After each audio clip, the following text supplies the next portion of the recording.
Hello, my friend. Stay a while and listen.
Hello Hello and welcome to another Coach-Pupil League Season 7 cast. This is Nightcat. I'll be your host for this evening's cast.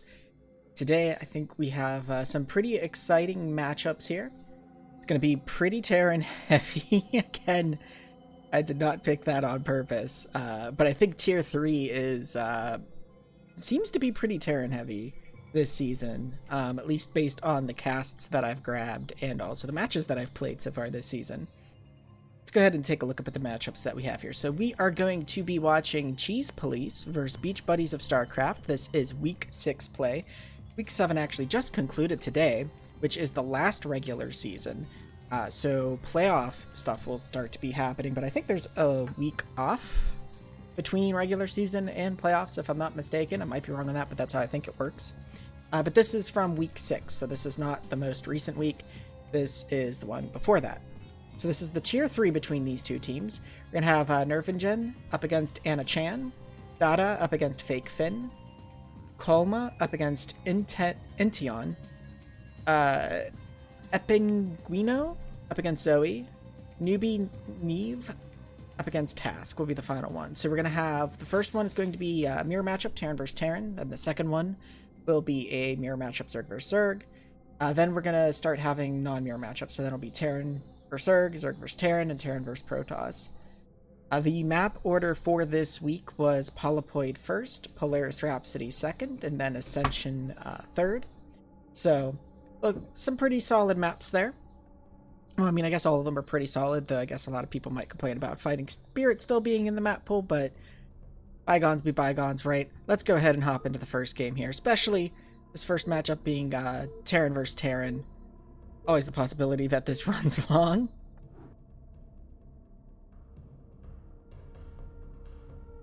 Right, so starting us off here, we have Anna Chan spawning as the blue Terran up in the top right of Polaris Rhapsody, Polypoid.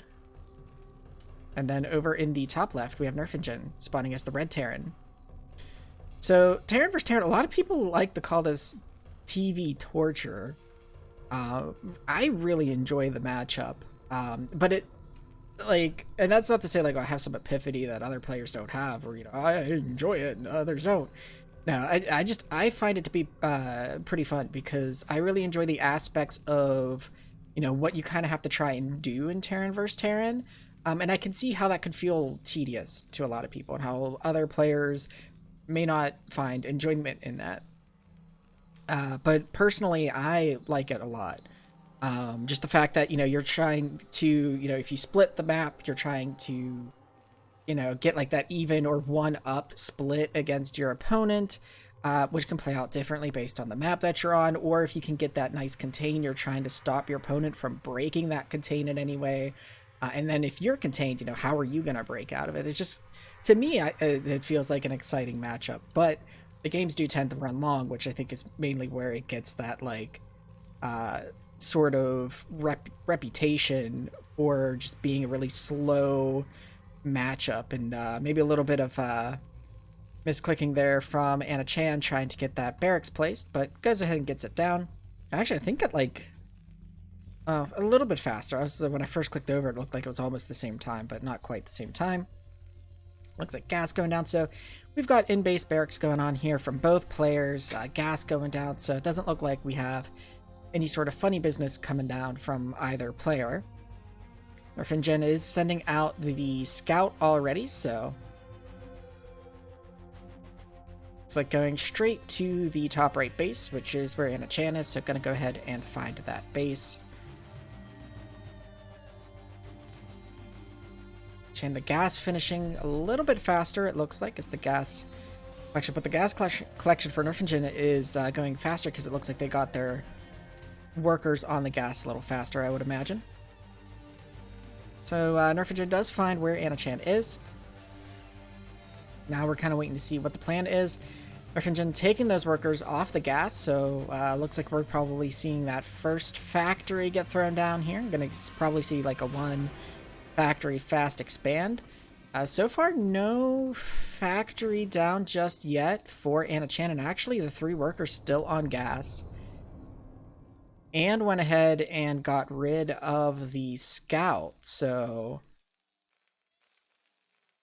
I'm curious to see, will we see a second factory get thrown down? Seems like maybe Anna Chan wanting to get rid of that scout and maybe do something aggressive. Here we do have another, where's this SCV going? This is going to kind of be the determining factor. And we do see another SCV coming out the scout for Nerfingen, which I think is a smart move here because it did look suspicious. You've still got the workers on gas. You made sure to take out my scout, but it will just be a very fast command center here, actually, before even any vultures are out on the, or could be out on the field as the factory's still not finished. Actually, neither player having even started their first vulture just yet. But Nerfingen sees this with this second scout, which I really like that they did that. So they know, okay, this has to be a one factory play because you've thrown down that command center. Now back at home, the machine shop is done. Nothing being researched out of it yet. Nothing being built out of the factory just yet. Did just get 200, so it looks like wants to tried to throw down their second factory, but actually started a vulture, canceled it, and then replaced it with a tank. The machine shop now being made for Anna Chan, along with their second factory, which is a little bit faster here than Nerfingen's. But I think, actually, yeah, and the command center was a little bit faster, too.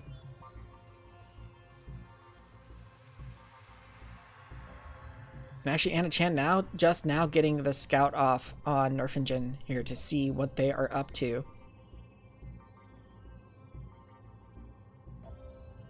So SCV is going to come in, sees the completed command center, sees the transfer, actually gets caught by the transfer, so it doesn't get to see too much. I don't think it saw the factory count or anything.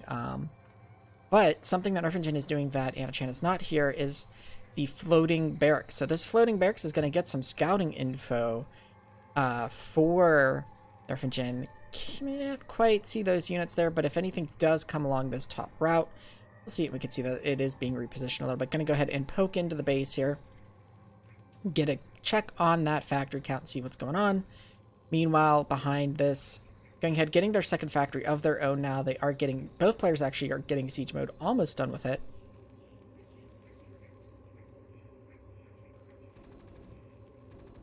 Now Anna Chan go ahead and trying to chase down this barracks, and now going ahead and floating their own barracks over to do some scouting of their own.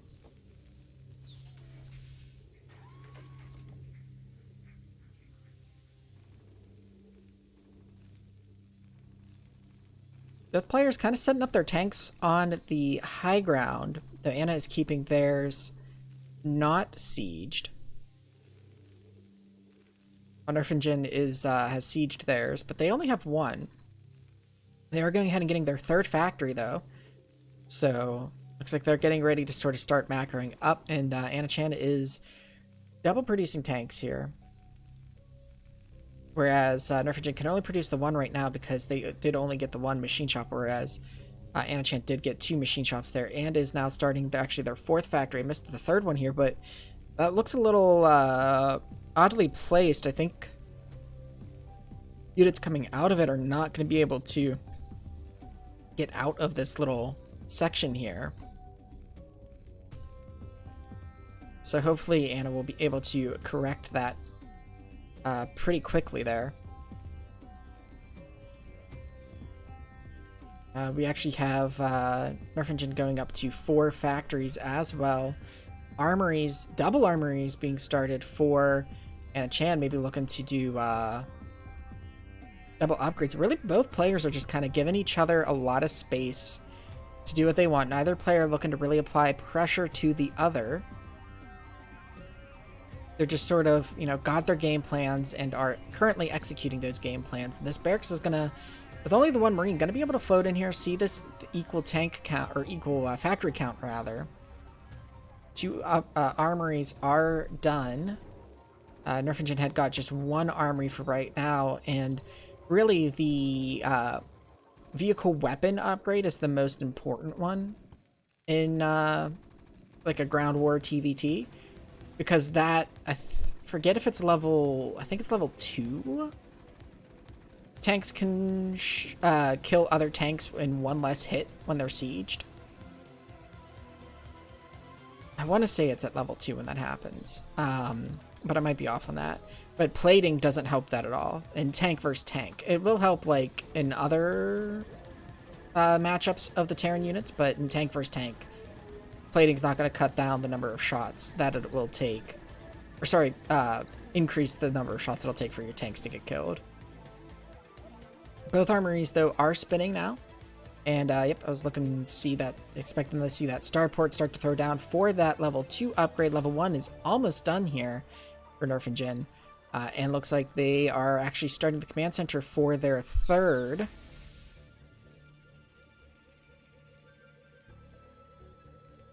And a sneaky little SCV there. We do have a scan coming down for Nerf and Jin here on the main, checking out what's going on, sees the starport started. And then scan, I think, for Anna. Yep, so they're both scanning each other at about the same time, checking out what the other has, what is the factory count, and actually building the machine shop here too. Actually, that might... I don't know if a unit will spawn here or not. I don't know if this tank's actually... or this factory's produced anything or not yet. Looks like Anna-chan wants to go ahead and move out with about 7 tanks here. Even 1 at home. So Nerf and Jin's a little bit light on army. It looks like they could maybe get a contain set up here if they move out all the way, but it looks like Anna is going to go ahead and stop on this high ground. Did take out the SCV that was our Nerf and Jin, moving forward a little bit so that way they don't engage at this choke and get stuck there. Gonna go ahead and force the fight to happen here. Like this, laying some mines down to make sure that this army doesn't have the easiest time just walking up.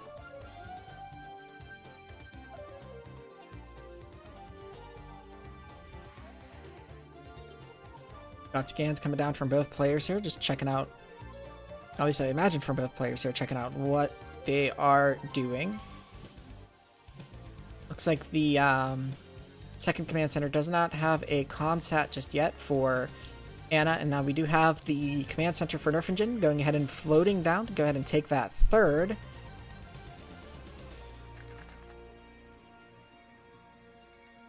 A good spread of the vulture mines there to give some nice vision coverage and lane coverage there. And actually these tanks now, I missed this command center actually being moved down here. It looks like that might be a little bit far away, but it's hard to say for sure.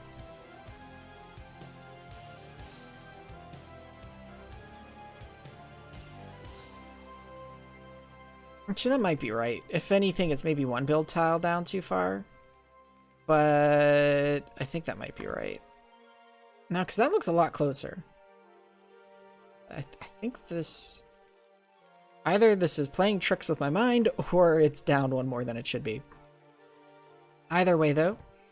Okay, this factory is producing a tank, and actually, I'm curious if this tank is going to pop out on the right, on this left side here, or if it'll pop up out on the right. It does indeed pop out on the right, but actually, they can get out of there, but it is a very long and convoluted path to do so, so good on that tank finding a way to get out of that mess. We do have a little bit of engagement going on here. Anna-chan throwing down some scans to, or actually, no, that was Nerf and Jin, I think, that threw down a scan just to check what Anna-chan's army is doing, as they did move and clear out 1 group of mines. Nerf and Jin kind of splitting their army up a little bit here. Got a little detachment here to the south. Perhaps just to keep an eye on that. This 3rd is a little bit exposed, though the depot wall is being thrown down here to slow down any vultures from trying to run in there. I say it's a little bit exposed because there is this path here that's kind of like not being monitored, but we do have now a pack of vultures here going out on the map. Probably going to lay some mines to keep vision on some of those lanes, and then maybe also to see, you know, what Anna has expanded to or not expanded to. Actually, this has been scanned, so I imagine Nerf and Jin is if I could talk, is aware of that base in the mid right, so knows that they are on equal base and actually coming down this long way here to try and sneak in here. There is one tank, but this many vultures should be able to take it out. Does get a mine laid, but if the vultures stay there, they're gonna get taken out too. Oh, lost almost all of the vultures that were there. That was a big hit. Does take out the tank, but yeah, you have to be careful when you lay those mines to take care of those tanks. You really need to pull your vultures back so that way you don't fall to the splash of those as well. The SCVs were able to, and actually with that, Anna Chan's going to try and push forward here. Figuring, you know what, you threw so many vultures there. I'm willing to bet your front is a little bit weaker. I just have to be careful of this mine that's here. It's going to get taken out by the tanks here, but losing some tanks here. These tanks don't siege up. They just moved forward and then just kind of got taken out. So a little bit of an unfortunate situation there for Anna, perhaps trying to get these SCVs to transfer back to this bottom right. And there we have Goliaths not on hold position. This is one of the things that can be really tough with this matchup. Is, you know, you move your army just a little bit and then like one siege shot hits and then the rest of your army just moves into that siege position. You really need to make good use of hold position and keep an eye on your army so that you can quickly, you know, back it up if you need to get it out of that siege tank range or what have you. And now Anna is really pushing the issue here, moving it to this little choke point, but really because Nerfingen positioned their army up here, they're not really boxed in. While the front is closer to Nerfingen than it is to Anna, they still have this nice escape route here for units, so don't have a contain on them just yet. And Chan trying to get some vision with this engineering bay, but nothing is in range of these tanks, and the Goliath is able to push that bay back.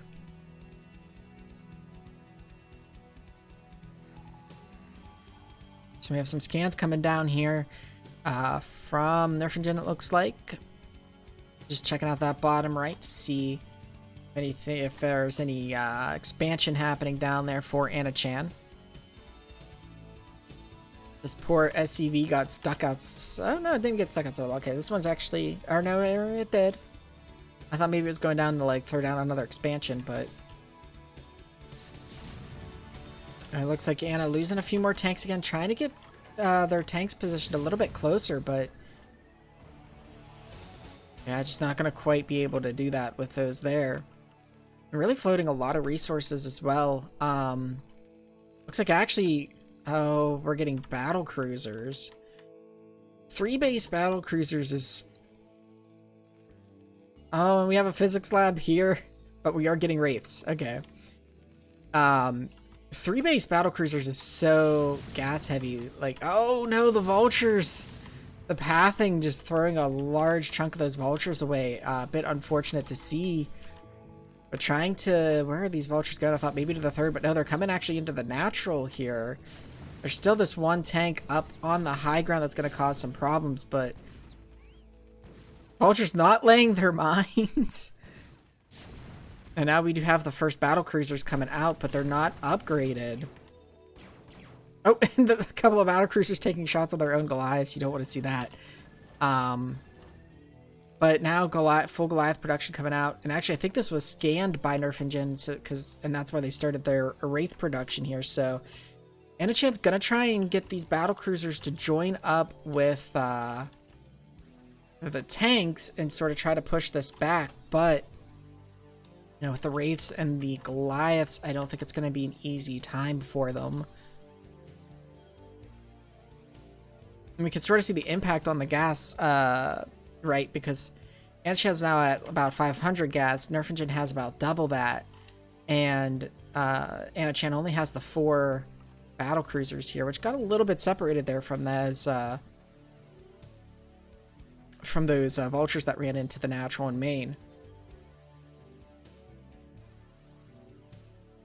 Let's see what Anna Chan does though with these. Actually, now 5 battle cruisers, which Is nothing to sneeze at, mind you.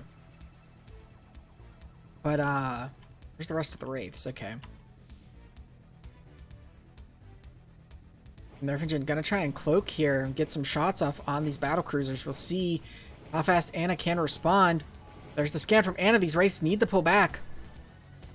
Taking a few shots, but doesn't lose any. And surprisingly, the battle cruisers didn't fire on the Wraiths, so... Very large tank count here for Nerfingen. We've got, like... What's that? So that's... What? 10, 11, 12, 13, 14, 15, 16, 17, 18, 19 tanks.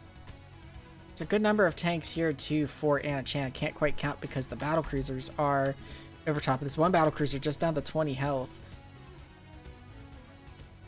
More Wraiths on the way for Nerfingen here.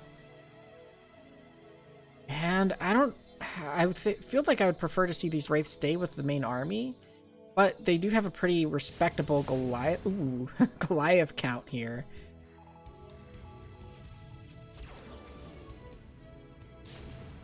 Oh no, needs to be careful. You can't lose these Goliaths, though, to those tanks. But for 3 Goliaths in a tank, they got one of the battle cruisers. There's another one that's very badly damaged. These battle cruisers are really pushing forward. Taking some heavy damage here. Yeah, the Wraiths need to come home, I think, to help deal with this. There is another pack of Goliaths, though.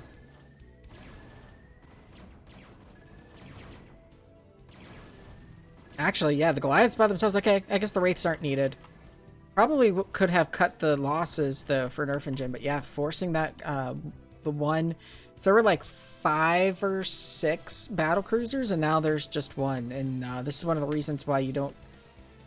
Why going 3 base battle cruiser may not be best. And I think there's more than 3 SCVs on this gas, so maybe Anna Chan recognizing that, you know, they moved that or built that SCV a little too far down. And oh, they sniped the SCV that was making the command center here, so another one's gonna have to be sent.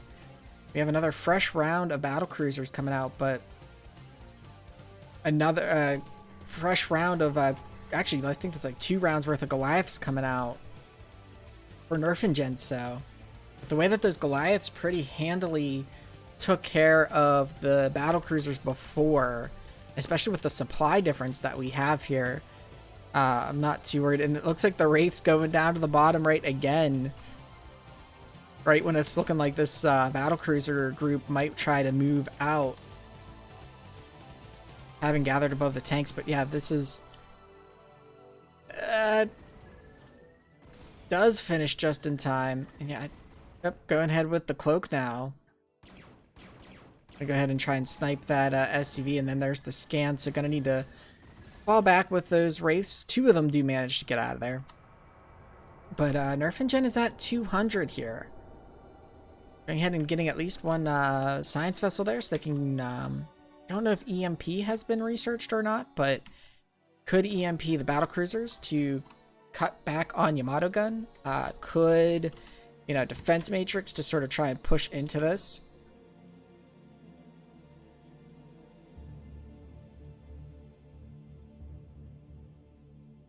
We do have another set of battle cruisers too, and now we can see that Anna Chan is down to just under 100 gas here. Both, actually no, this is not yet. So one of the gas is depleted, but you know, Nerfingen here throwing down a whole bunch of starports here, going to be able to pump out those Wraiths to deal with these battle cruisers. But I feel like the Goliath count that they have at 3-2 upgrades is going to be more than enough, and here Anna is at the 2-2 upgrades.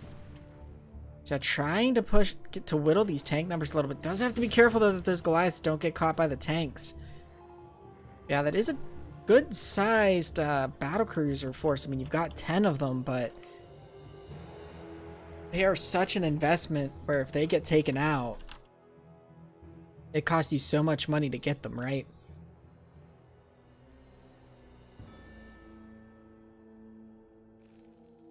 It looks like Anna Chan is trying to get this bottom right here, up and running, does have some idle workers up in the top right. Really, the worker count is pretty large. Now, Nerfingen up 67 to 40 here. It's like trying to get in here to... Actually, I'm not sure if that was a misclick or what, but the battlecruisers just pretty much moving into the Goliath range here.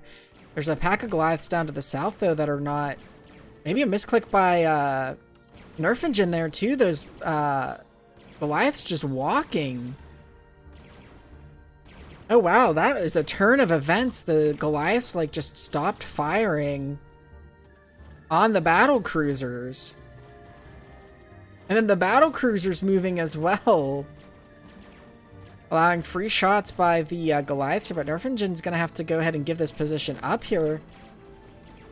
Though the Wraiths are able to sweep in here, but the scan going to push the Wraiths back for right now. Nerfingen having to keep that, losing that tank count here. I think those Goliaths just like moving instead of attack moving really hurt Nerfingen here. the one Marine from the beginning of the game tries his best. Does not last long. And I'd really love to see Anachan move these tanks forward too and not just push with just the battlecruisers. But now these starports, going for the battlecruisers of their own. They are up a base, so not opposed to the move there by Nerfingen, but I would have loved to have seen more Wraiths start to get produced, because they will produce faster, and these battlecruisers are now knocking on your door, so you're going to need something to deal with them a little bit faster. But this physics lab actually is going to get sniped, so only going to get like the one round out. But now a nice fresh pack of Goliaths is out, takes down the weaker battlecruiser first. And yeah, these battlecruisers not being pulled back and not really being supported by the tanks. The tanks just sitting here still. And that battlecruiser count now is not quite as imposing. Nerfingen has spent a lot of their money though. A lot of idle workers sitting at the natural, idle workers sitting at the main could have been transferred.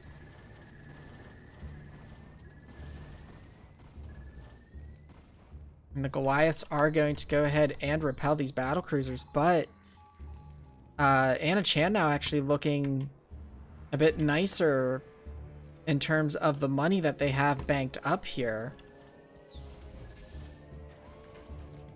Nerfingen trying to reestablish that position, but their tank count very low, and there's still this large chunk of tanks here for Anachan that Nerfingen's gonna need a way to deal with here. Actually, I don't know. Okay, I was gonna say if Nerfingen canceled their battlecruisers or not, but no, they are here, but they're not upgraded. And Anachan's are upgraded 1-1.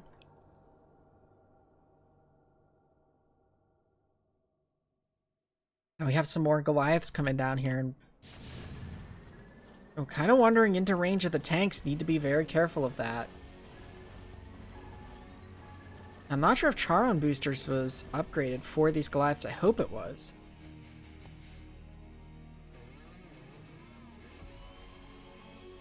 I feel like this force though from Anachan, if they just unsieged these tanks and just sort of moved right now. There's only 2 tanks here.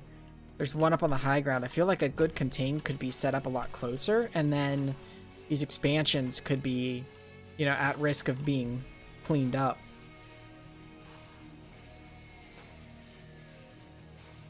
Now Nerfingen getting those idle SCVs out of the main. A lot of idle SCVs though, having built these turrets. That might be part of what is hurting the economy for Nerfingen here.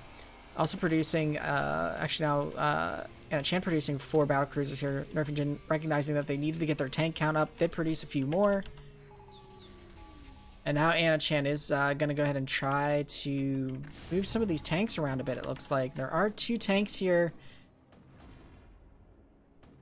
for Nerfingen. Noticing them thanks to the attack there by Anachan. But only setting up just 1 tank there for now.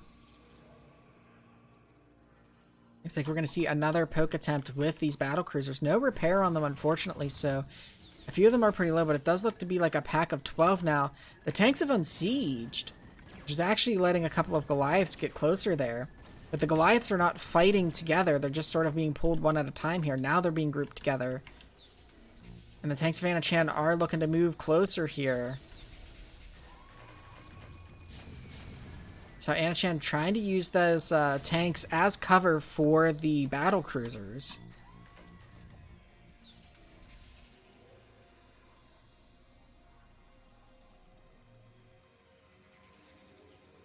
Yeah, it's looking like Nerfingen's economy looks to be recovering a bit here, as Nerfingen is going back up over 1,000 minerals, but got some idle tanks here in the main, and now another engagement with these. I like the hold position on the Goliaths here.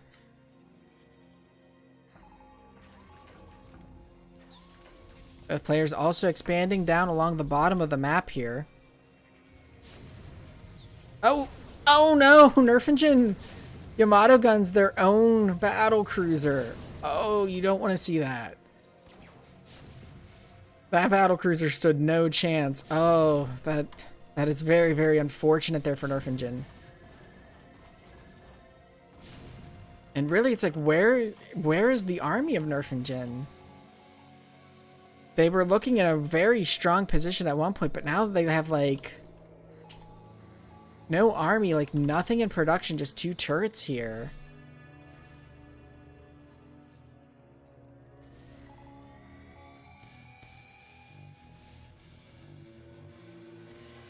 These couple of tanks here have repositioned and are shelling this natural here. It's like a Vulture trying to come in to deal with this, getting taken out before it can get anything done.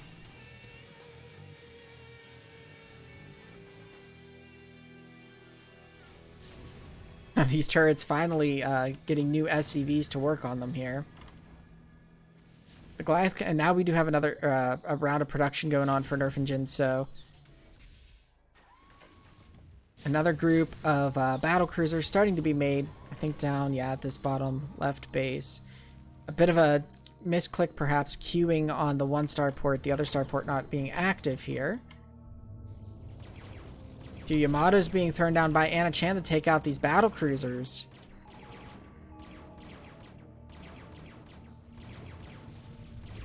And this is where I'm kind of feeling like the Wraith response that Nerfingen was originally going with may have been a bit better for them.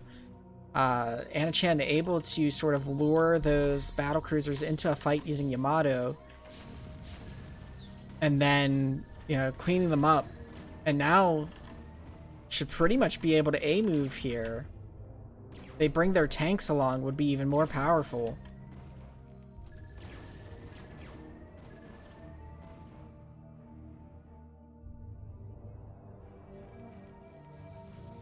Anna-chan really able to turn this game around. It was looking really strong for Nerfingen for a bit, but there was just that one engagement where actually both players sort of made misplays, but it just ended up working out for the better for Anna-chan. Nerfingen trying to throw down some more turrets here, but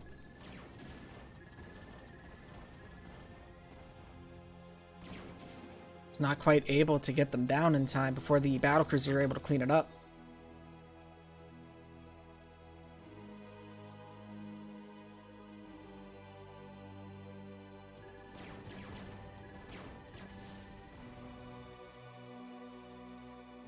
Yeah, and the chat saying the Goliath force could have won it, but there was a weird move command, and that's where the engagement I was talking about, where actually both players had some misplays in that. The battle cruisers gave a lot of free shots to Goliaths with a few move commands, but the Goliaths, I think it was the more detrimental one. The Goliaths did a move command that just gave up like about half of the Goliath force to the tanks and the battle cruisers. And it's like Nerfingen just wasn't able to recover after that. Now Anna-chan cleaning up this natural here. Looks like Nerfingen trying to do like a final stand here to hold this main, but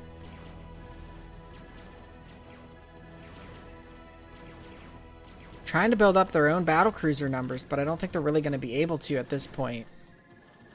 And again, Anna-chan leaving the tanks behind. just moving in with the battle cruisers and another move command here. I think what Anna Chan is doing sometimes, it looks like they're just trying to get their units closer to, you know, what they're fighting. Which sometimes is a move that you want to use, but it gives a lot of free shots on your units. But in this particular case, into the main here, I don't think it was that big of a deal.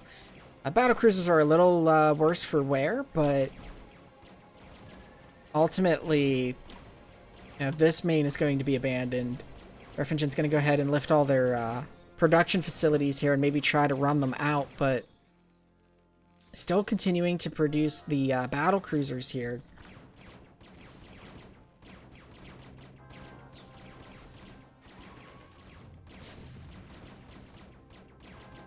Now the tanks for Anna Chan going ahead, moving up to this natural choke.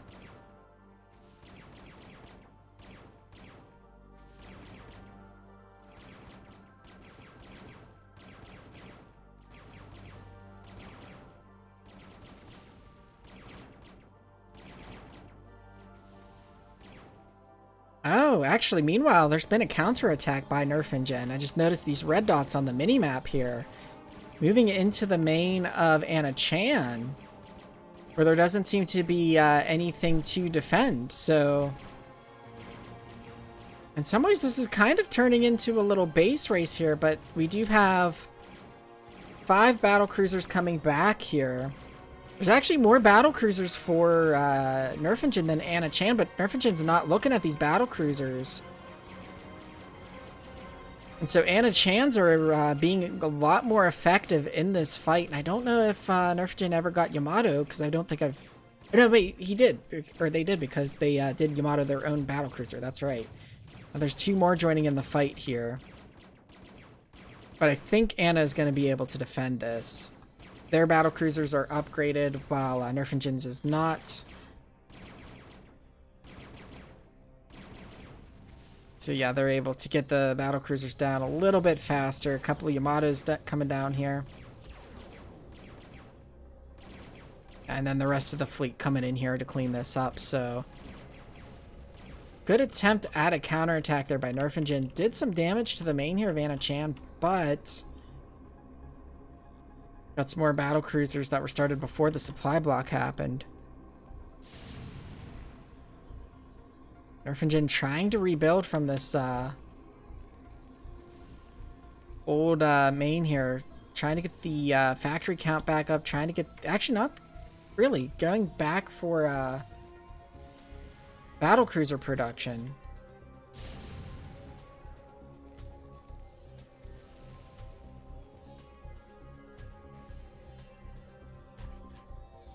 I would love to see these battle cruisers getting repairs, because these turrets are going to take some of them out.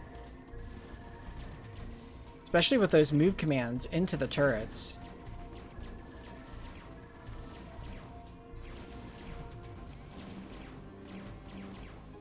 But really, there's just not enough there to really be a large threat to these battle cruisers.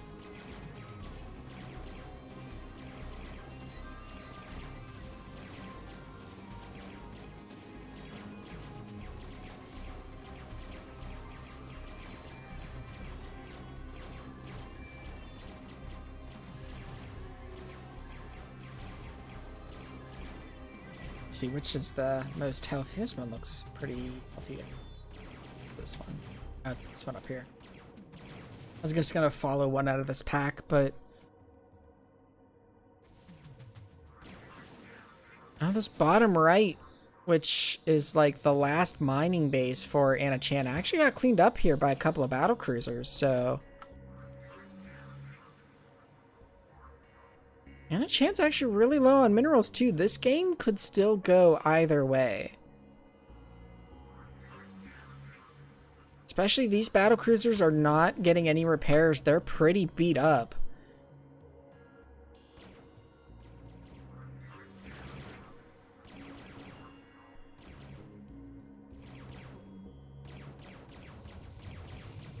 And we have a couple of Yamato guns going down here, but these battlecruisers need to join in the fight. They needed to join in immediately there. And again, I think the upgrades are really going to hurt Nerfingen here, not having those upgrades. But targeting down the weaker battlecruisers first, pretty good micro there. And actually, Anachan's battlecruisers doing the spread attacking in this case.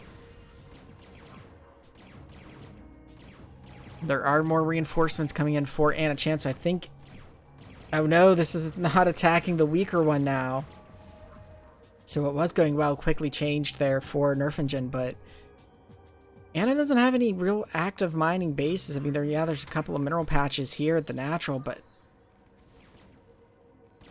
Nerfingen's going to go ahead and give the GG as there is this battlecruiser cloud in the main of Nerfingen, so...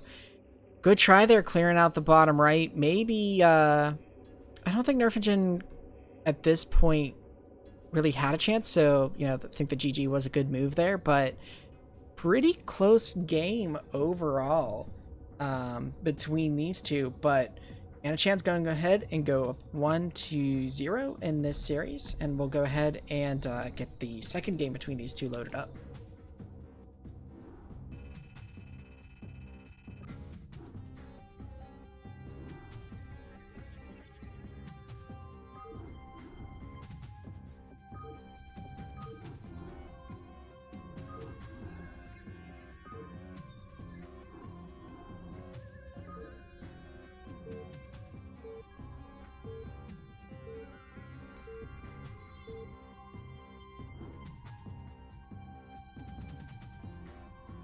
Right, and so game 2 has us on Polaris Rhapsody. We have Nerfingen spawning as the red Terran up in the top left. And we have Anachan spawning as the blue Terran down in the bottom right. Polaris Rhapsody being a 2-player map. Players will know where each other are right from the get-go. But they still don't know what they are going to do. So that game 1, we saw both players being pretty passive early on. They went ahead with one factory and both went and got their command centers, then slowly upped their factory count, went ahead and took a third. But for the most part, they pretty much just sat back and let each other do what they wanted. Now, we do have this very early SCV coming out here. So I wonder if Nerfingen's going to try something. It's also going a slightly odd path. I wonder if we're going to go ahead and see a barracks get thrown down here. It looks like Nerfingen of the Cheese Police. The team that said they were going to police all of the cheese. Well, I mean, I guess they didn't actually say that, I guess. But based on their name, I'm saying they said that. Is going to go ahead and throw some cheese of their own against the Beach Buddies of StarCraft, also the abbreviation of BBS here. It looks like we may be seeing a BBS against BBS. And indeed, we are. We have the 2 barracks coming down. And we have what looks like an early scout this time from Anachan. So Anachan in the last game really scouted late. Perhaps suspicious on a 2-player map that there could be shenanigans happening. Gonna send that scout out, which is gonna miss this proxy, but this is what you want to do on a 2-player map. You want to go ahead and scout straight to your opponent, because what you want to do is you want to see, well, did they build their barracks in their base or not? You don't see a barracks in the base, well then you know something's going on, right? Actually, where's the supply depot? Not quite finished on time. There it goes. And yeah, this SCV here gets to the main and doesn't see a barracks and goes, hey, what are you guys doing, SCVs? You're not making your barracks? That's a bit strange, right? I'm going to go ahead and... I'm not going to check that bottom part, so Nerfingen could have hid a barracks down there to throw Anachan off, but Anachan going ahead and just parking that SCV out there. Perhaps wanting to try and keep tabs on if anything comes out of that main.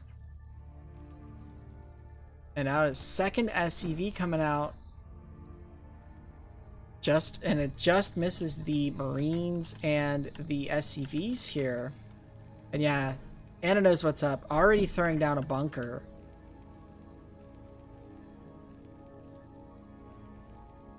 That bunker does complete, and those Marines get down in there just in time. Anna now throwing down a bunker of their own. A little bit of shots happening there, but these Marines able to get into the mineral line here.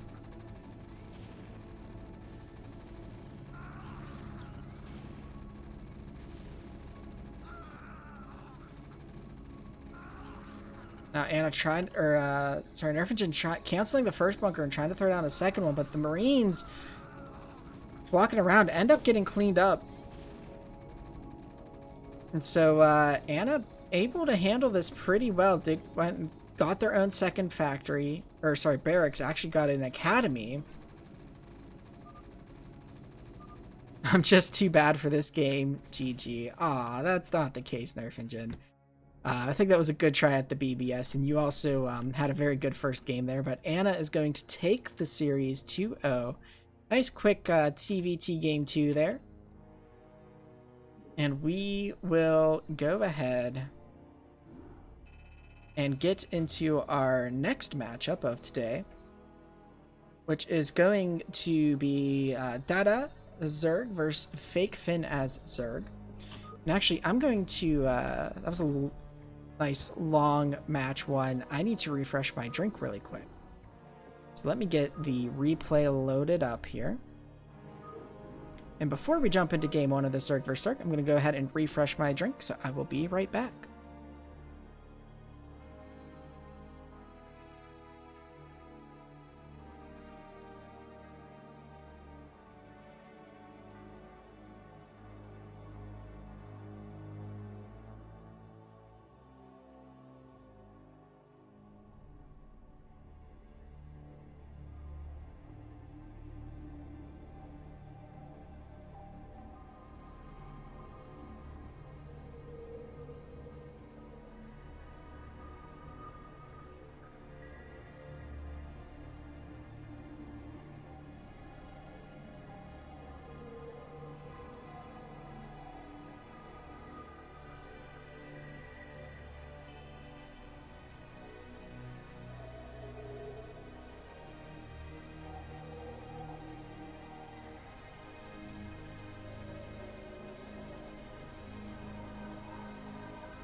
Alrighty, I am back. A nice fresh drink. Let's go ahead and dive into this Zerg vs. Zerg.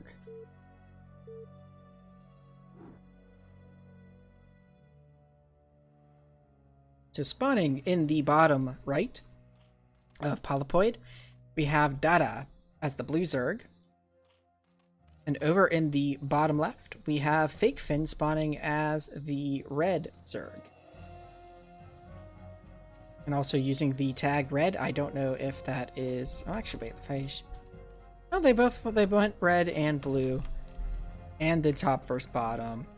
They're very, very responsible Brood War players here. Very kind to their casters.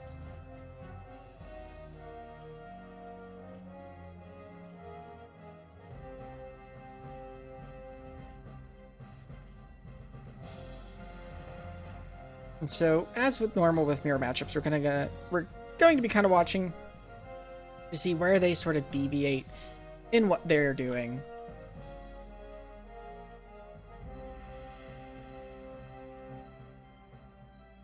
Like both of them going ahead and sending the overlords toward the bases, where their overlords will pass over the naturals first. So this will, in this spawn positions, give Fake Fin the first scout.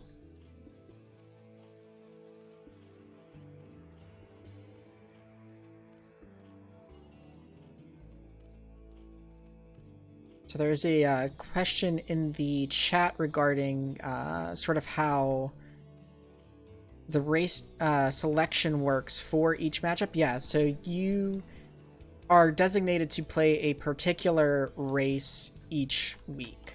Like, so you choose, you know, if you're a Terran player, if you're a Zerg player, Protoss player, etc. But if you sign up for a week as a particular race, then you are playing that through the whole best of 3. You can't switch in between, so far as I know. So this will be Zerg vs. Zerg through all 3 games if they use all 3 games. And but after that we have a Terran vs. Zerg, and then a Zerg vs. Terran, and then a Terran vs. Protoss. So it looks like we have the spawning pool coming down a little bit later of, or a bit later of a gas for Fake Fin here.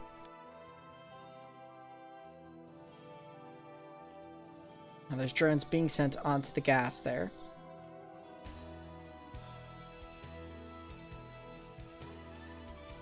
Lair is on the way for data, so I'm guessing that we are probably going to see some Mutalisk play come out of this. Meanwhile, Fake Fin is going ahead and taking their natural. And Data should know where Fake Fin is at this point, based on the Overlord reaching their base in the direction that it reached it from at the time that it reached there. But Data is playing a bit in the dark because they don't have anything over there at the moment that can go ahead and scout what is happening. Fake Fin, on the other hand, is able to see this, but doesn't see the actual Zergling move out here. So it looks like they were getting ready for it before the move out could actually happen. And now here we do have Data going up with the Zerglings here. Going to poke in and see for the first time this game what Fake Fin is doing. Sees the natural hatchery. Loses a few lings there more than were needed to be lost. Maybe trying to just do some damage, try to see if they can find a way to sneak into that main, but gonna go ahead and pull back here. The Spire is on the way. It looks like Fake Fin maybe has similar ideas too of getting Mutalisks, but it's gonna be later because they did get that second hatchery, and actually they're chasing these Zerglings almost all the way back, actually all the way back to the main here. And there are enough Zerglings, they should be able to break into the main here and cause some havoc, and this has the potential to be the game here.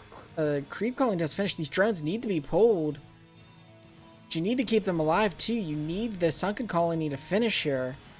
Fake Fin going in for the drone kills instead of putting damage on that Sunken Colony, and then maybe realizing a little too late that the Sunken Colony was there. But a lot of drones were killed there though by Fake Fin, so that may play out and put them in the advantage here. Aspire is going to finish, but doesn't have the resources to produce a Mutalisk just yet. Buying time for Fake Fin here. It was going and just slamming that Z button right now.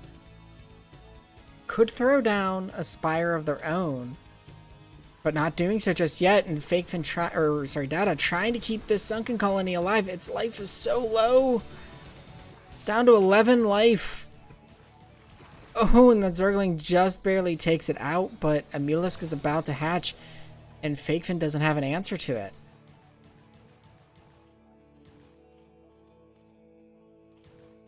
The first Mutalisk is out, and there is nothing that can attack air here for Fake Fin, but the drone count is so low right now for Data, down to 5 drones. Looked like that was almost maybe going to try and become a spore colony, or not a spore colony, a creep colony. And Data's going to have to give the GG there as the last drone falls. Fake Fin able to get that win, taking that Sunken Colony out. And we'll be... Oops. Had the player names off a little bit there. Yeah. Just noticed that on my stream deck there. But we'll go ahead and get game 2 loaded up between these two.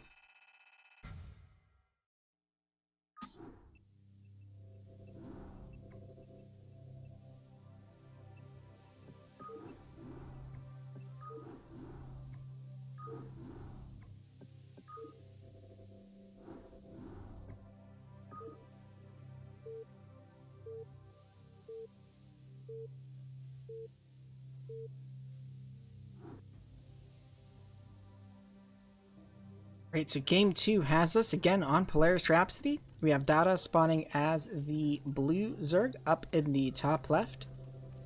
And we have Fake Fin spawning as the red Zerg down in the bottom right.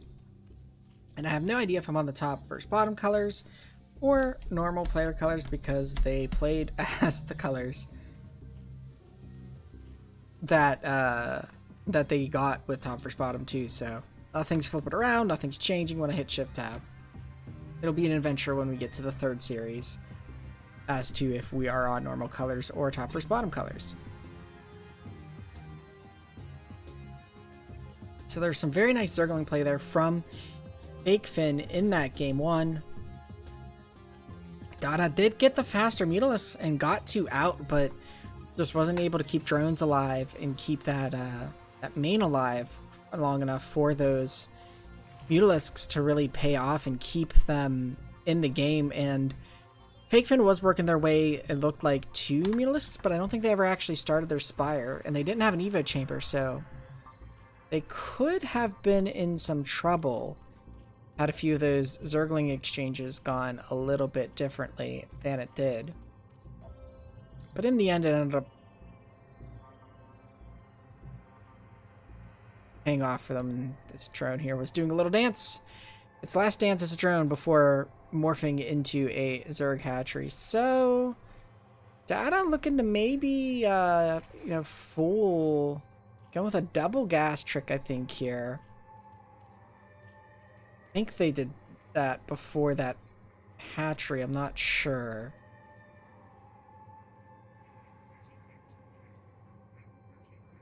Yeah, maybe looking to do something a bit tricky. See if it pays off. Maybe try and make Fake Fin think that, you know, you're doing a 1 hatch play again when you're actually doing a 2 hatchery play and continuing to gas trick when you don't need to.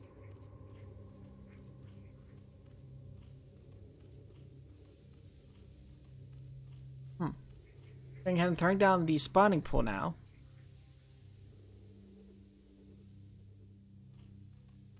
Now Fake Fin is going ahead and getting their own natural hatchery.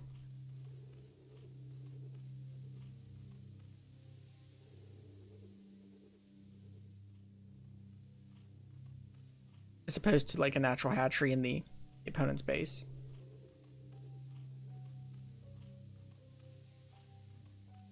Gas now coming down for Data. Zergling speed is started for Fake Fin, so they will have that a bit sooner.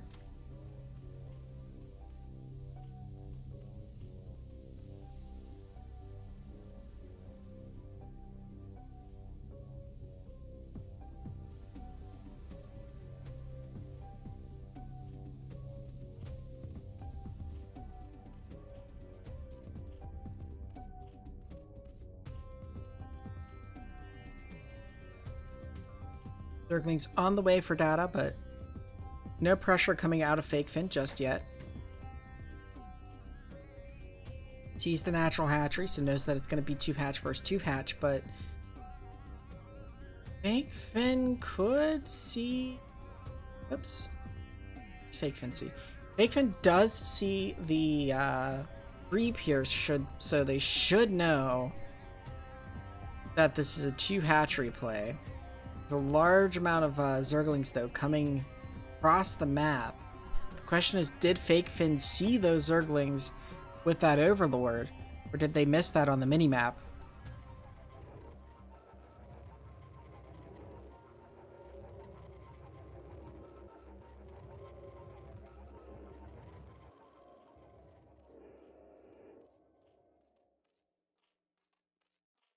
Could run in there and cause some trouble.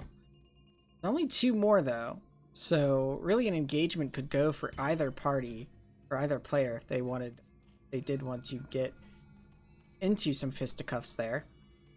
And I am calling it fisticuffs with these Zerglings because they have the little grabby arms. In my mind, it basically is fisticuffs that Zerglings each other.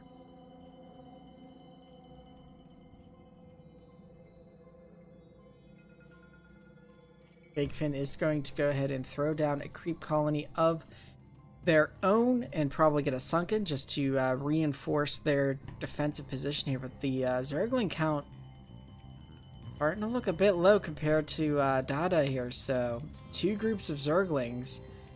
Some more on the way. It looks like this group here is going to go ahead and run in. Nice protection of that colony so it can morph in time, but there's just so many Zerglings here for Dada. It looks like Dada gonna chew through the Zergling groups here and start to try and focus on this sunk colony, but not quite able to do it. So with the defender's advantage there, FakeFin able to hold that off, but at the cost of all of their Zerglings, gonna have to spend that money on rebuilding that just as their Spire is getting finished here.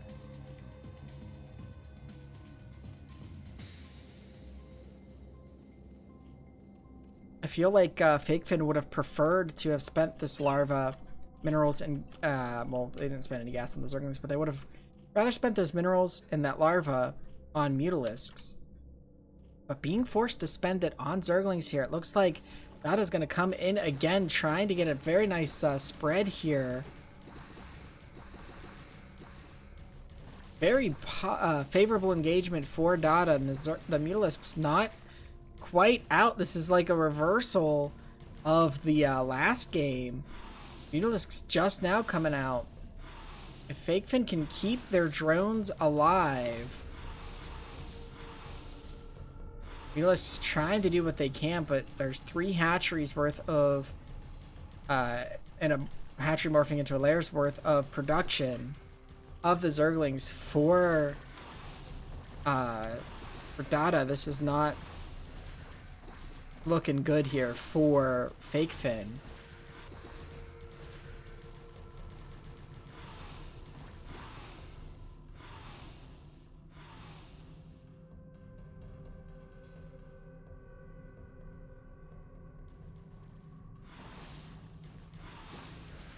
FakeFin down to 7 drones now.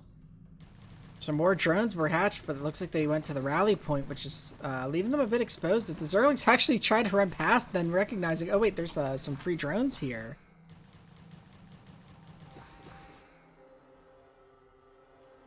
It's able to throw down a creep colony, but again, it is 3 worth of production here.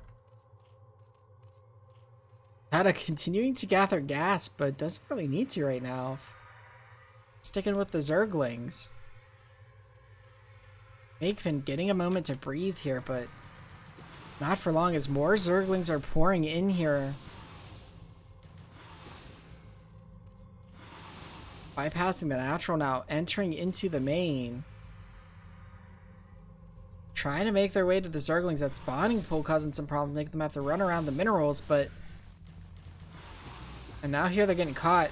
FakeFin down to 4 drones, and more Zerglings are on the way, already at the front.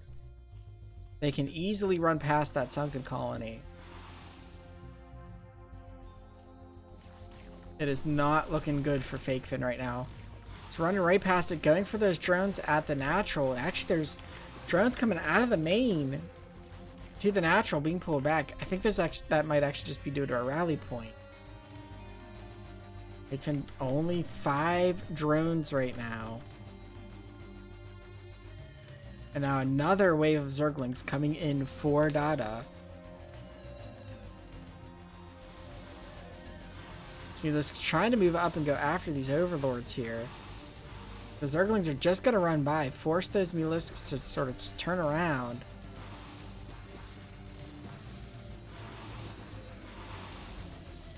It's now 150 being spent on drones. If Dada can keep killing off more drones, then the minerals to replace can be gathered.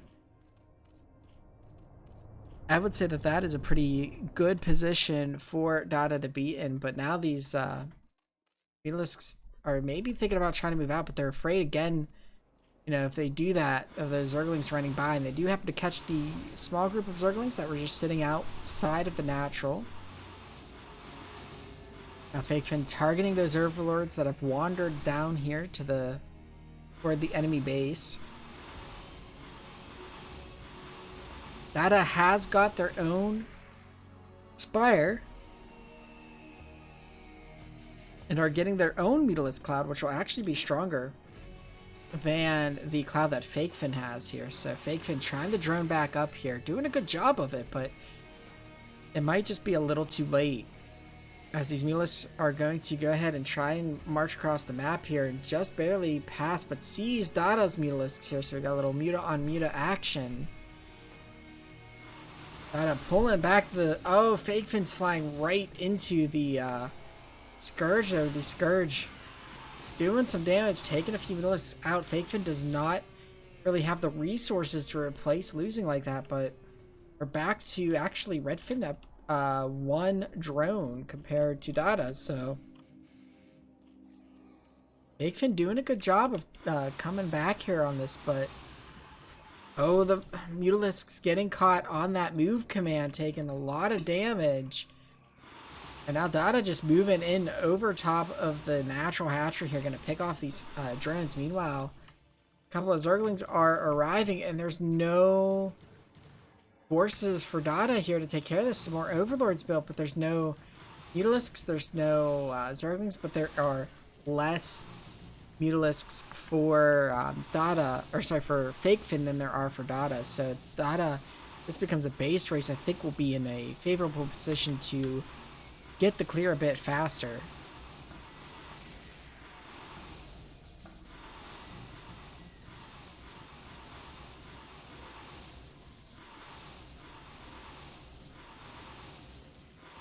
Looks like FakeFin is trying to get these Zerglings and pour them into Dada's base to try and clear this base race a little bit faster. Dada did get a few Mutalisks. More Mutalisks popped out here. There's only the 2 for FakeFin. A few drones running here, so FakeFin even sending the drones into the fight, but I think that Dada has the Mutalisks to clean up any aggression while also clearing out the main of FakeFin, and so I think we know who is going to win this game, but FakeFin doing a good job of targeting drones, but has none of their own. So even if they get all of Dada's drones, which they almost did here, there's just the 1 drone left with 3 life, and I think it would have fallen if FakeFin hadn't tapped out, but FakeFin didn't have anything to handle the Mutalisks of Dada, so good game by both players there, and Dada tying the series up 1-1. It looks like we will be getting that game 3 here. Just want to flash the score screen real quick in case anybody is curious about it. And then we'll go ahead and get game 3 loaded up.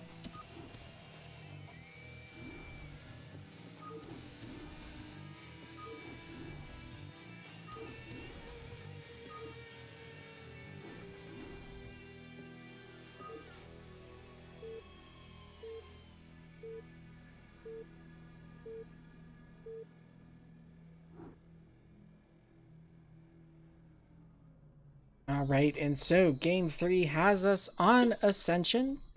Fakefin spawning as the red Zerg over on the left side of the map, and Dada spawning as the blue Zerg over on the right side. And Ascension again is a 3-player map. Let's just take a quick look at the map. As it's possible, this could be the only game we see it, because there's a lot of 2-0s that can happen. So, also, these are actually gone, but these are, I think, what the... Actually, maybe these aren't gone. These disappear after a little bit when it's in the 3rd position. I forget how these work exactly. But this is what is used to make this position when a player spawns here. The workers are going to be up at the top and closer to the command or to the minerals. Just like if you spawn, well, I guess you're not actually facing the minerals here, you're down here, but it's to make this more fair so that the workers don't have to go around. And there they go ahead and clear out now. Okay. Unreveal our map so we can see where these overlords are going. It looks like both players are scouting up to that top there. The spawning pool for Dada coming down looks like maybe an overpull from Fakefin or something along those lines, as the overlord is being made first. Could be a hatchery first though still. Something like a 12 hatch or something. We'll see what Fakefin does, and it looks like they do go and get a couple more drones here, so I'd expect maybe one more drone, and then we'll start seeing what buildings they want to go ahead and throw down. Gas coming up here for Dada.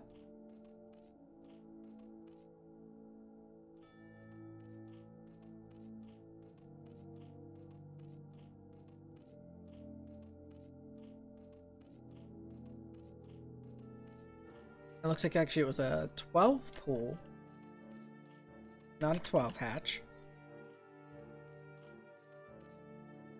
Spawning pool is done for Dada. The Zerglings are on the way.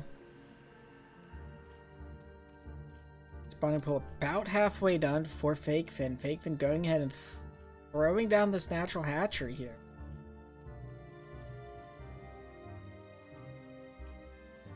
Zerglings are out for Dada, and will Dada send them straight to the correct base? Or will they start to go towards the wrong one where the Overlord went? It looks like they are going towards they're going toward the middle. Dada does though see that the base there is clear, so going ahead towards this bottom left base. Fakefin does have a batch of Zerglings on the way, which should finish just in time. Just as these Zerglings reach this natural. And nice concave form there for Dada. Actually, Dada takes the advantage there in that, but Fakefin with the defender's advantage will have superior numbers again here soon. Pulls a couple of drones. I think those drones, though, could have probably been returned, but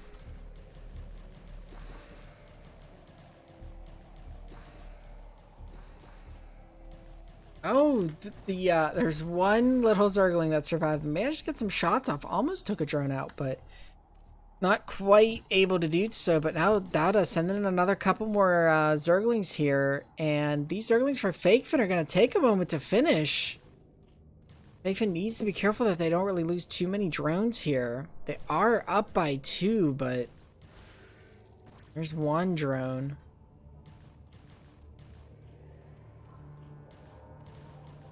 I like this, just continuing to try and pressure those drones, almost picking off yet another drone.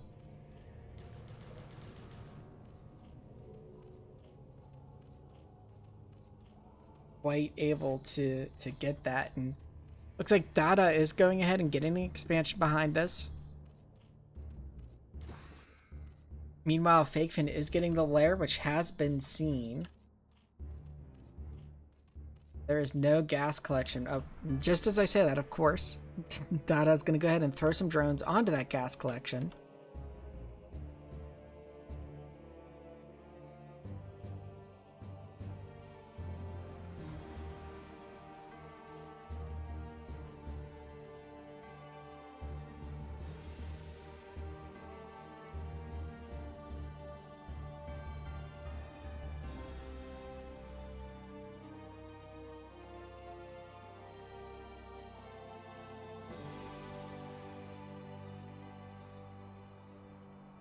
Both players just kind of sitting back here, teching up. Player is on the way. Port out of the lair already completed for Fake Fin. But Fake Fin, only the one gas gatherer and no spire started yet. And actually, it looks like now we're going to have Fake Fin try and push through this choke point here. A little bit of a 300 situation happening, though. Dada able to use this choke point to sort of just hold it off with right now, but it looks like Fake Fin might break through. Manages to do so. Dada being forced to spawn more Zerglings here, and Fake Fin looking for those drones, trying to hunt them down. Now having free reign on the spawning pool too. Look, he almost snipes it. The 135. Oh, if they had just stuck on it for just a little bit more, Fake Fin could have taken out this spawning pool. The spawning pool just barely surviving. Leading very badly. I like how this one is such a different quality than this one. But now Dada chasing down these Zerglings in the main. And Dada looks like throwing down their Spire, but the Spire for Fake Fin going to be done a lot sooner. Two more Zerglings piling in here. I think Fake Fin recognized how close to killing that spawning pool they were. President throws those Zerglings into taking out that spawning pool, so that will need to be replaced if Dada wants to build any more Zerglings. So we'll see if they try to replace that or not. And, oh no, the natural drones just being given up for free. 2 of them at least to these 2 Zerglings. Trying to get the third. Can they do it? And they do manage it. So Fake Fin causing that drone count to tie up, and now going ahead and running in. Dada trying to get the spawning pool again. Well, the Spire for Fake Fin is done. We don't have any Mulisks out on the map just yet, but we do have a fresh batch of Zerglings running in here for Fake Fin.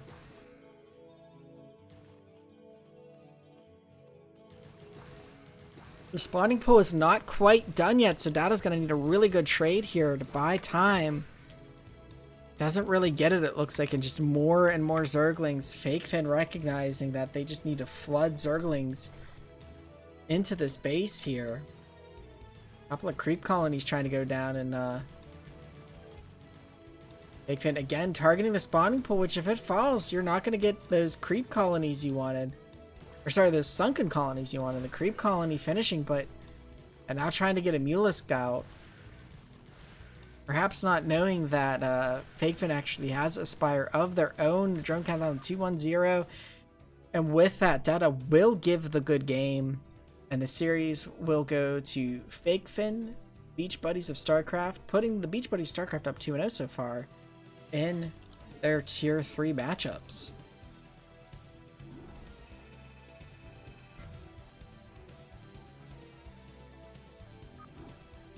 Go ahead and get the third matchup going here. We have Coma going up against Intion.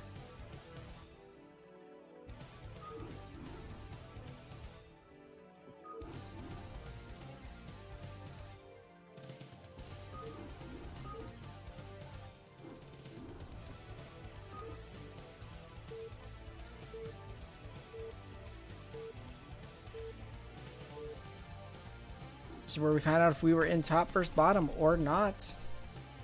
Looks like we did watch that last one in top versus bottom. So we have this. Okay, so this is Coma playing with the Smash My Keyboard name. Spawning as the blue Terran down in the bottom left. Going up against Intion, spawning as the red Zerg up in the top left.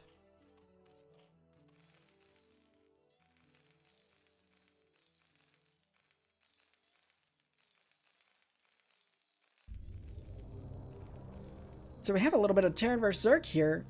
One of the things I like to kind of watch is, from the Terran player is, are they going to go mech or are they going to go bio? And then from the Zerg player, you kind of like to watch and see, are they going to go Lurker or are they going to go Mulisk? Those seem to be like sort of like the early game changing decisions that the players can make with these two races in this matchup.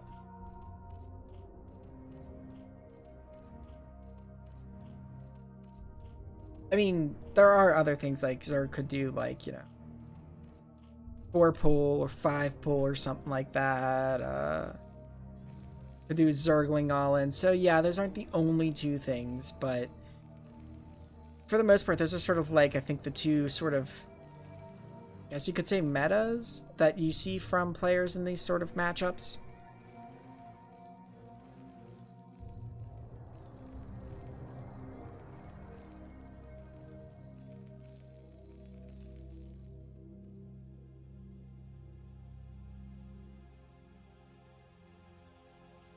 Have the 12 hatchery coming down for Intion. And with no gas down yet, this is looking like a 1-Rax fast expand, which could still move into mech. But I'm getting bio vibes here from Colma. Oh, wait. Oh. Okay. I may be wrong, because we do have a refinery coming down now.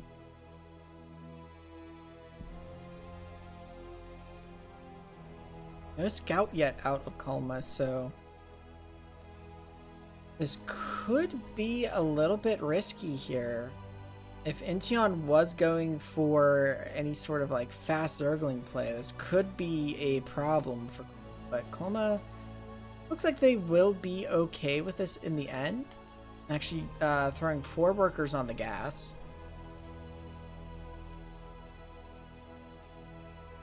Tian looks to be going for some 3 hatchery play here.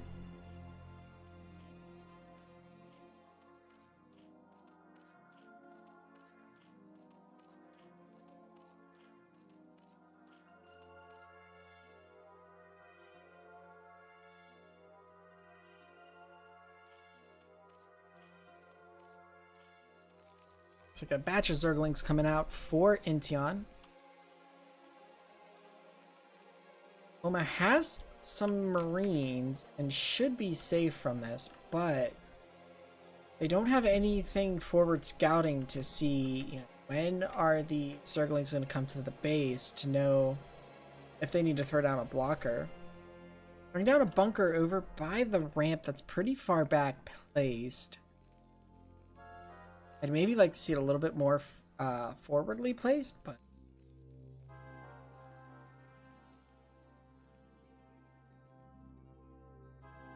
I suspect that Intion is not going to want to throw their marine or their Zerglings away, and going ahead and morphing the sunken colony already. Don't need to do that yet because you should have the time to morph that when the Terran goes to come out, and that's when you would want to morph that, so that way you can sort of optimize your build a little bit. A little peek in there does see that this bunker is loaded.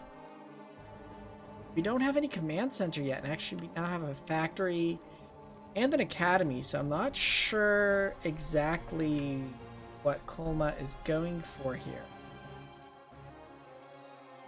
But we do have front row seats to the show, so we will see what Colma wants to pull out here. We have another barracks coming down, so this is maybe looking to be some sort of timing push where, you know, with like a pack of Marines and maybe a couple medics and then some tanks, you go ahead and move out to try and bust the Zergs natural. Zerg with a few idle workers here, but goes ahead and pulls them back.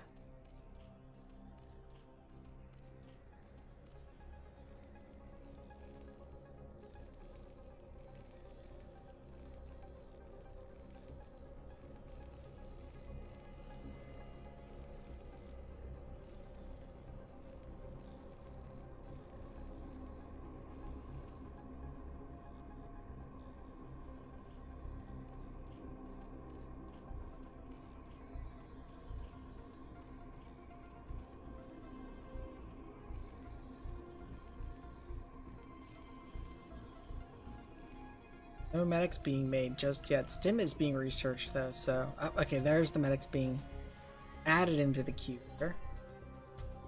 Zerg is moving to go ahead and take their third. And to the Zerg's credit too, they did only get the one sunken colony. Did not morph them on. It looks like a Hydralisk then is being made, but Oma doesn't have Comset yet. They continue to produce workers. They only have the one command center here. I would think that you would want to get a your Comsat early, so that way if you need those scans, you have multiple of them available, given that you only have the one command center. So this could spell disaster. Zerglings here trying to run in, and this one I think does see that there was no command center. Now this pack of Marines and medics moving out. These tanks not following suit, and I'm not sure if siege mode has been researched. I did not catch if that was in the queue or not for Colwert, so I'm a little worried about these Marine medics moving out on their own. I would like to see the tanks coming out to support them, and here we do have the tanks, so it may have been perhaps just a little bit of misstep there with the tank staying back at home. Now the question is, where is Colbert going to move to? Because they're pretty much going blind here. They don't have scan. They don't have an engineering bay. So this army is very much at risk. And I'm pretty sure I saw some lurkers. I am suspicious of this overlord, so we'll get a quick click. Okay, it's not transporting anything. Actually, we've got Hydra speed. I think we researched lurker and then just have not got any yet. Looks like we are getting a couple evolution chambers here. Oh, there they are. So there's the 3 lurkers. They're up at the top of the ramp here.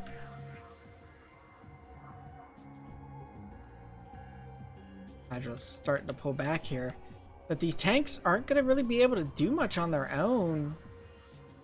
They've got no support here. They're going to siege, but these Hydralisks, they want to. They could just step on top of these. Meanwhile, these Marines and medics were looking to maybe come over this way, but decided not to go up the ramp of death.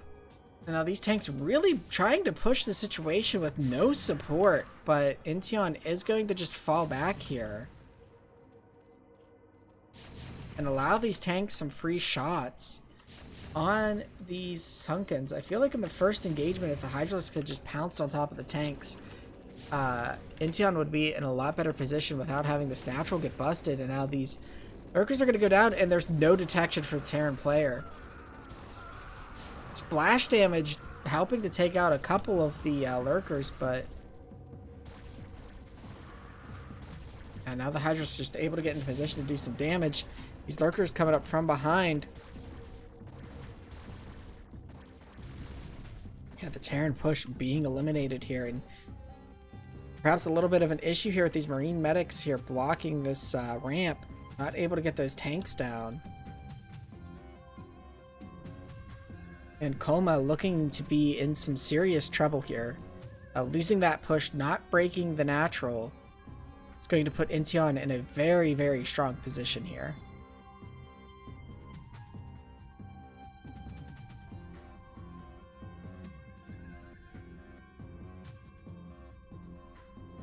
Intion is moving forward with these Hydralisks. Should have some trouble trying to push into the Terran base here. Does have the tanks on the high ground, but still does not have a natural. Just sticking to this one base. This Hydralisk is getting picked apart here by the tanks, but again, there's still no detection. There's no engineering bay. There's no turrets. So if these lurkers could get on top of the tanks, it would be very, very bad day for Colma. Have upgrades coming down here. All of the ground upgrades, actually. Where is... an Evo chamber somewhere?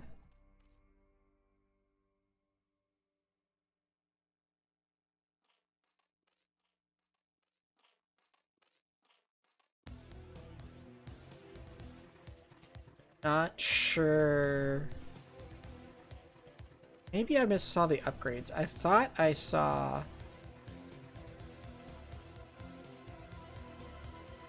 a ground upgrade as well, but I think, oh no, you know what? I bet it was Hydralisk range. That's what had me confused. I bet it was Hydralisk range. So Terran does have a strong tank army, but again, there's still no detection.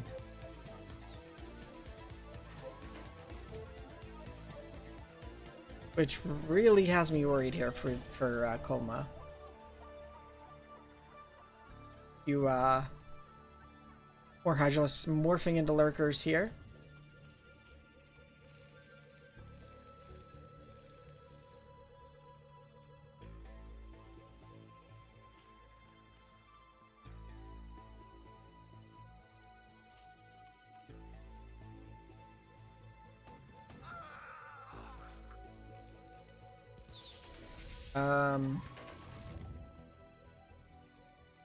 I don't know why the tanks decided that that Marine did not need to live, but here we have the lurkers moving up onto the ramp and the tank sieging, but they're not going to be able to fire on these burrowed lurkers.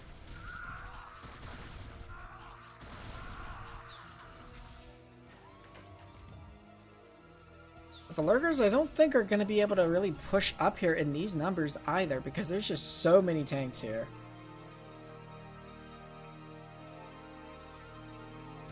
Zerg wanted to, they could just, they're going ahead and getting their hive tech. Now it's going to say they could just switch to Ultralisks at this point and just keep the Terran in their main. If the Terran's not going to get any detection, they're not going to be able to move out here.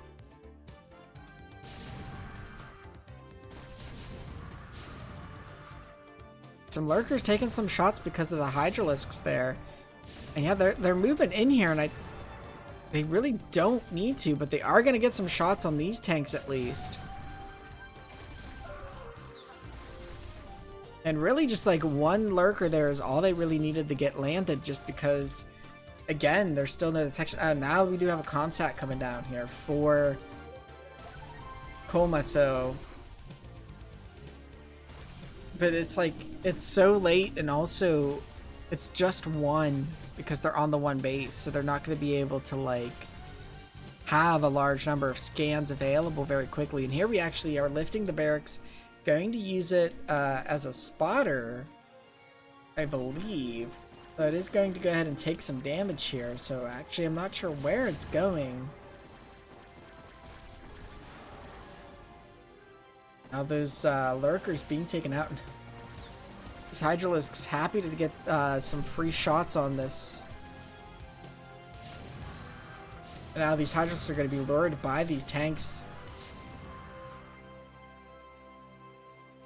And with that, Kolma is looking in a bit better of a position, but Intion still has huge swaths of the map.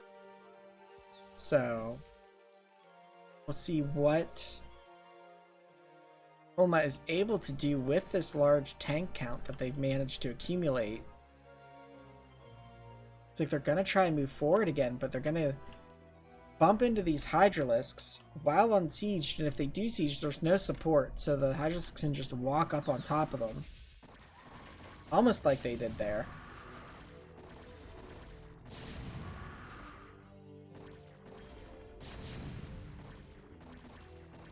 Yeah, the tank's doing a lot of splash damage to each other as well.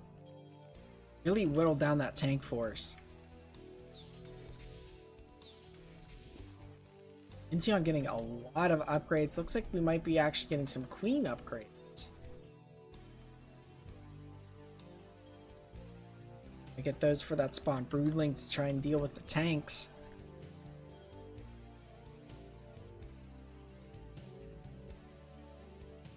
There is no repair going on the tanks either, so a few of them are still pretty weak from that engagement. Actually, now these Hydralisks just missing the, not quite just missing the tanks, getting pulled into it a little bit, but there's no siege tank here in the main. So these Hydralisks are just going to march right in.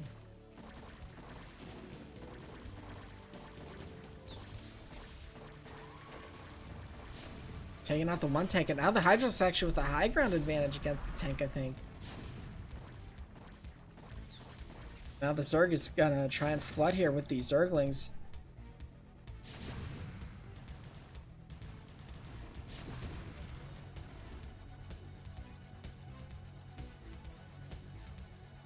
I don't think Kulma is going to be able to deal with these Zerglings. Still on just the one base. The factories. There are like 3 tanks down there at the bottom that could be pulled in to fight here, but Intion is just going to be able to continue to reinforce this, so it is not looking good for the Terran player at this point, and with that they will go ahead and give the GG.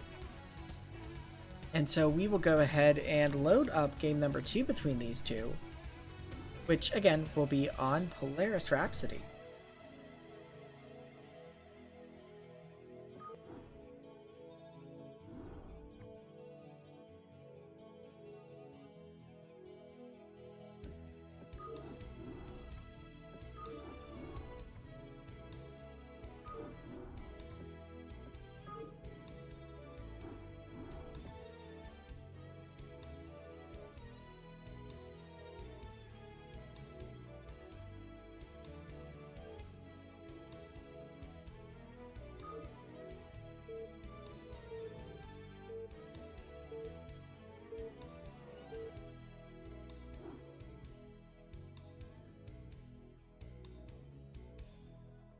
And so game number 2 has Intion spawning as the red Zerg up in the top left, and Kulma spawning as the blue Terran down in the bottom right.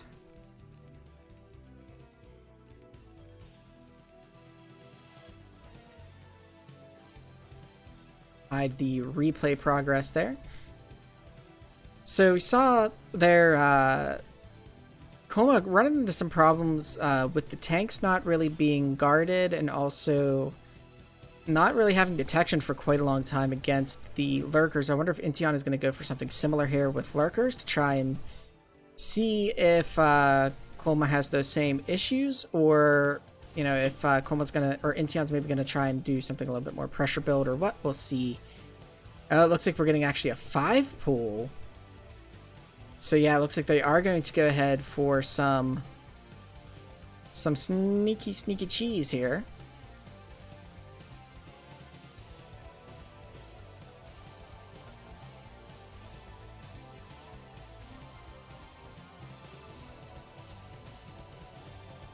Now this is a bit of a long distance between these two maps, so it's really going to come down to the micro, I think, of Kulma and how they will handle the very early Zerglings that they're going to have coming at them here. But it looks like Intion jumped up to 6 drones here behind this. So I think they will be looking to transition out of this if this does not go well. But the Zerglings are on the way, on the way to being units that could be moved and used and selected and commanded. Currently they can be selected though, because I mean they are eggs. A little extractor trick there to try and get one more pack of Zerglings out, and here we have the first pack of Zerglings coming down. The Terran's barracks not quite finished yet.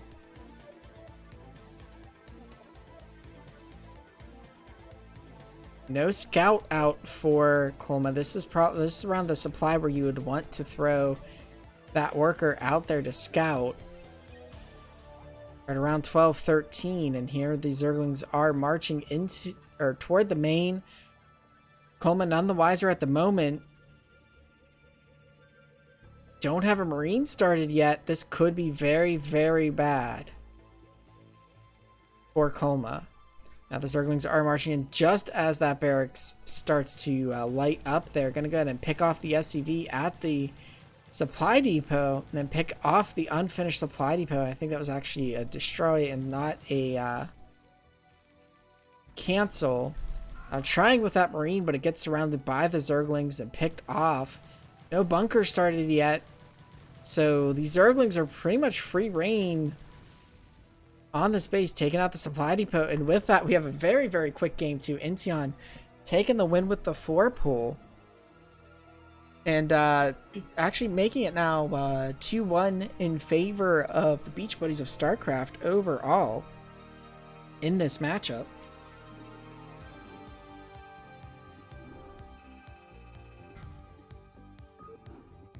So let's get our fourth series going here, which is another Zerg versus Terran. This time the Zerg is on the side of the Cheese Police. Where we're going to have... is that... Oh! I think I have the name wrong in the announcement and actually in this as well. Let me check something real quick. I wonder if I just typed it wrong or if it was wrong on the sheet that I was looking at.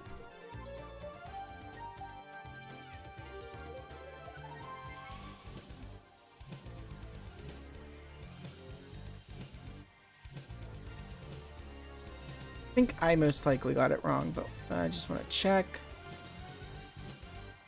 Okay, yeah, I did get it wrong, so sorry about that. That should actually be El Pinguino going up against Zoe, so we'll get that fixed here in just a moment.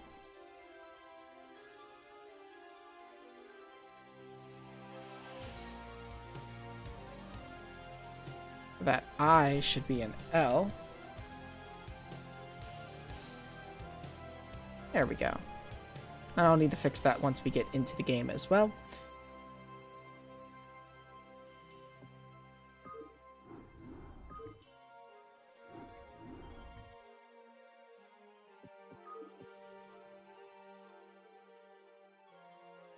Oop. Thought I clicked OK there.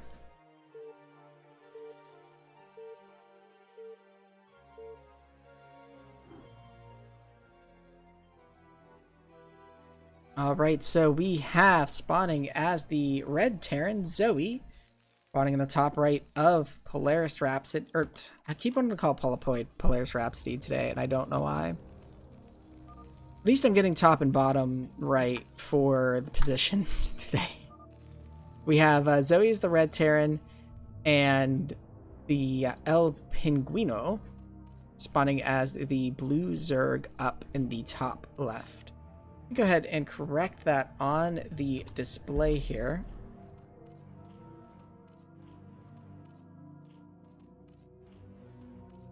There we go. That name is now corrected.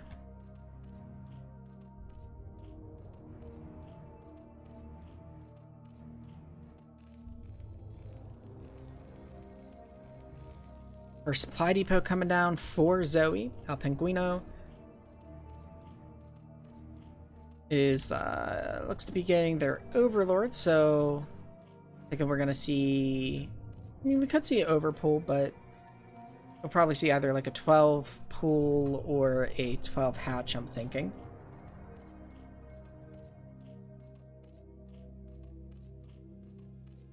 Yeah, and there's a few more drones being morphed as soon as that Overlord finishes up. Go up to the 12 supply, and it is looking indeed to be a 12 hatch.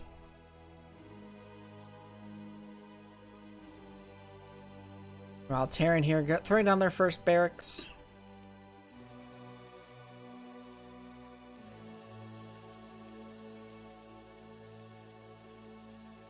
Sure what this is. This gonna be a second barracks? And indeed it is. So looks like we're going to see some early, maybe one base aggression, or I mean this could be a 2 racks fast expand, but I don't think you see those too often, as the 1 racks fast expand is usually going to be better economically, but 2 racks will be safer than 1 if you're not confident in your micro capabilities against packs of Zerglings with small packs of Marines.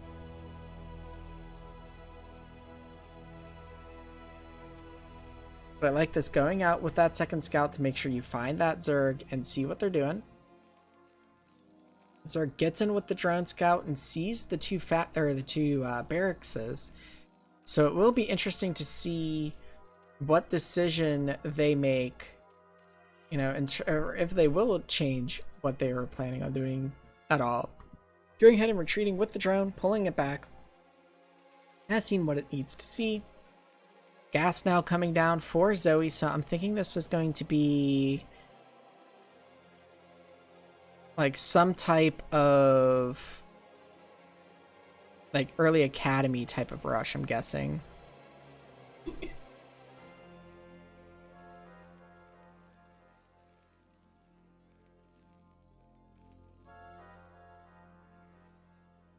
So pulling everything back from the Zerg, we do have the third hatchery on the way in the main, so we'll probably see some 3 hatchery. The question is, as always, will it be lurkers or will it be mutalisks? The lair is starting to be morphed here for El Pinguino.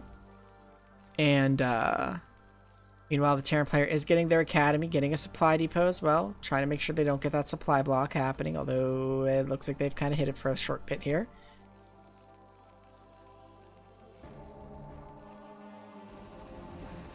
And it looks like another Zergling trying to scout in here sees that the natural is not taken yet, and there's a large number of Zerglings, Marines on the ramp here, so not really going to be able to do much to the Terran at the moment. There's enough Marines that they don't really need the medics to handle at least the number of Zerglings that are out.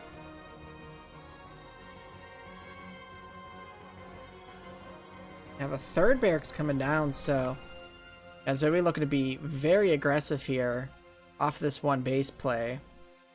Looks like that was maybe going to be going ahead with a supply depot. Just the way it kind of like moved there, I thought maybe it was going for a 4th barracks. There's one sunken colony coming down for El Pinguino. May need to throw some more down if this bio ball moves out soon. But stim is almost done. Zoe may be waiting for that stim to finish up before they go ahead and move out.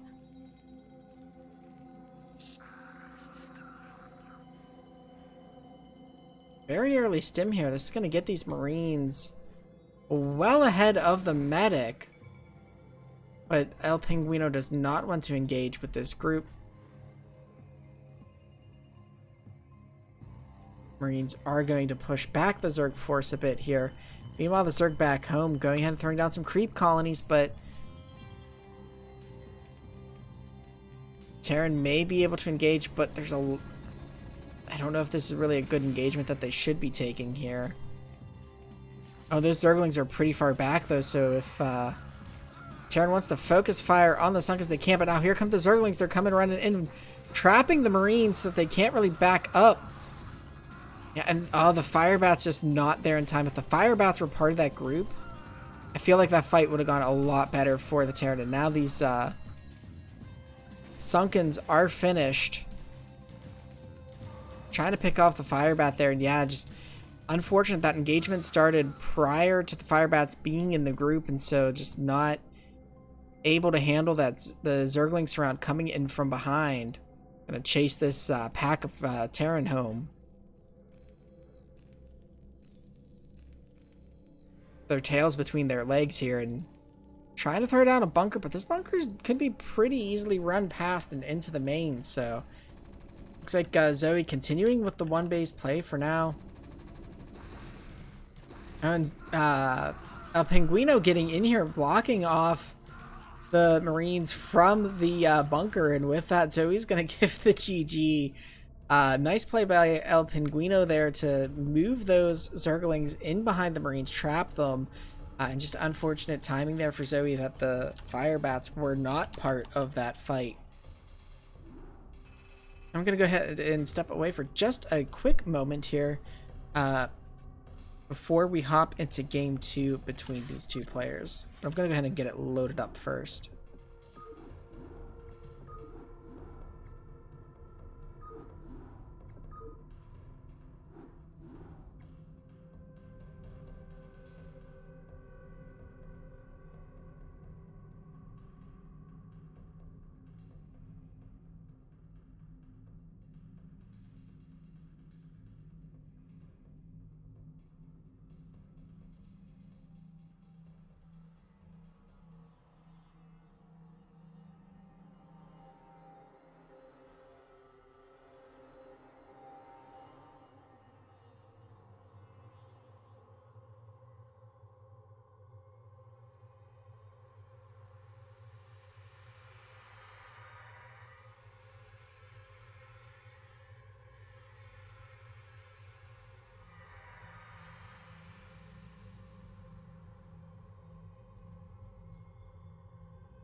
Right, I am back. Let's hop into this game 2 here.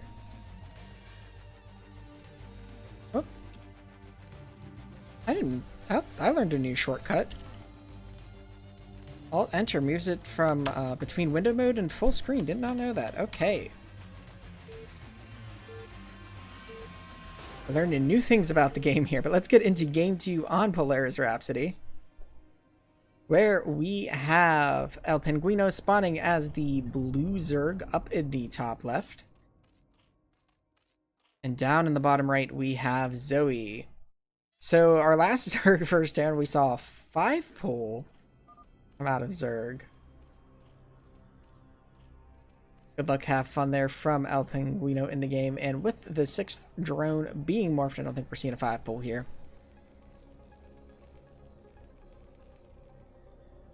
But oh, it looks like Zoe trying to do a little bit of cheese here. So this will be interesting to see. Looks like we have 2 SCVs going out right away, so I'm thinking, is this going to be like a barracks supply? But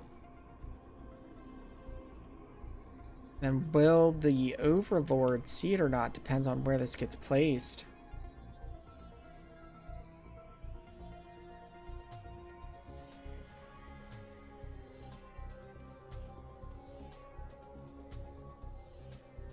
Zoe is on the team whose abbreviation is BBS, so we may see BBS here. The first barracks going down at 9. The thing is, because both of these workers went out at the same time, the money is not there to start this second barracks yet. So really the first SCV could have been sent out a little earlier, but I'm thinking maybe this was done also to avoid detection from the Overlord here, because if that second one was coming up there like now, you know, it would have been spotted. So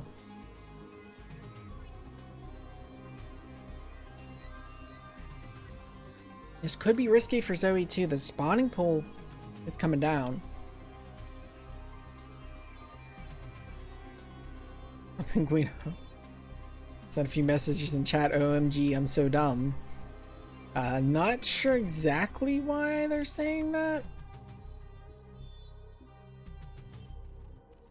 Maybe because they got the spawning pool before getting the hatchery.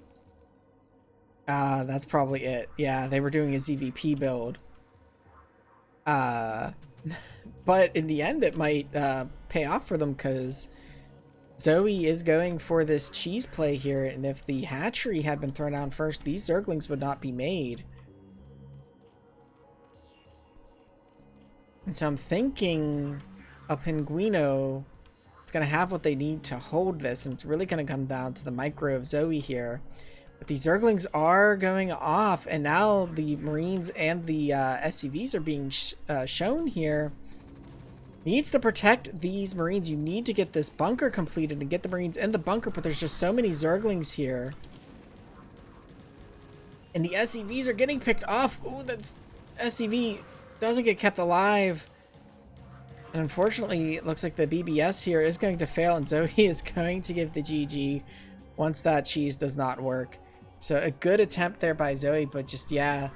El Penguino thinking they were playing ZVP for a moment, getting that spawning pool, I guess, earlier than they wanted to, ended up winning them the game there. So, well played matchup between these two. And up next, we will have a Terran versus Protoss, and Newbie Neve versus Task. Or maybe that's Newbie Nevi? I'm going with Newbie Neve.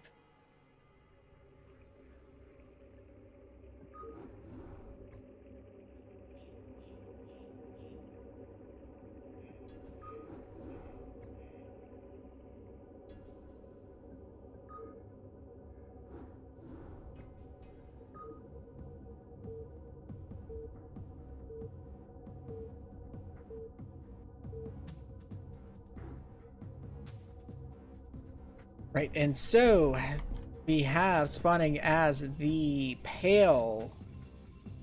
I forget the actual color name. Like the pink. I don't think that's pink, but we'll call it pink.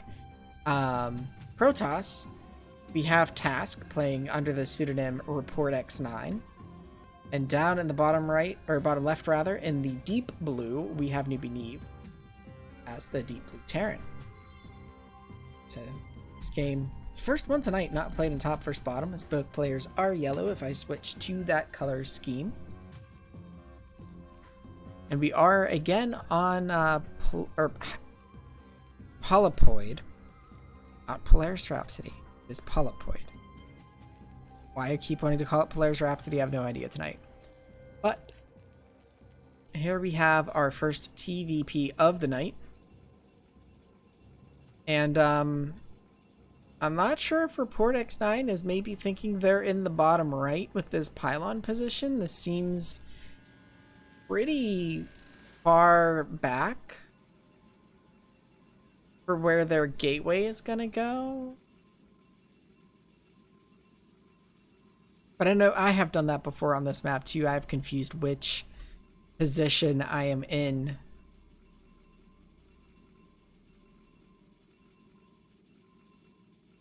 Although they're not building anything, so they might be going for like a 3D12 Nexus here. Which, even if Newbie discovers this, they're not really going to be able to do much to punish us, I don't think, given that this is cross spawn here, so... A Task going with that 12 Nexus.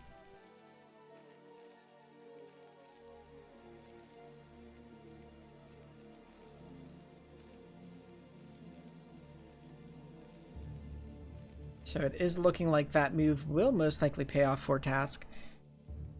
Newbie going ahead and sending the SCV out to scout now.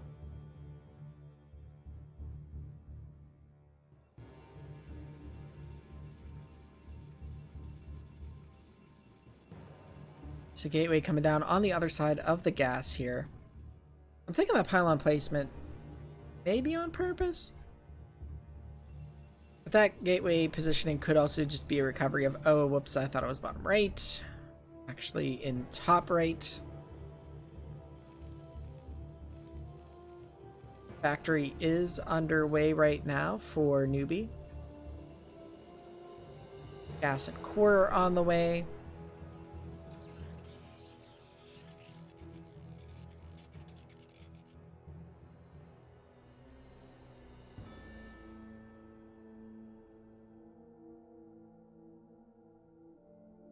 Huh, I never noticed that, is that a statue? Or is that a head? Carved there? I'm not sure. But unfortunately, Newbie is going to get the last scout here on Task as well. Going for a cross scout after the scout to the right. Looks like a scout of Newbies is coming out as well, going down to that bottom right.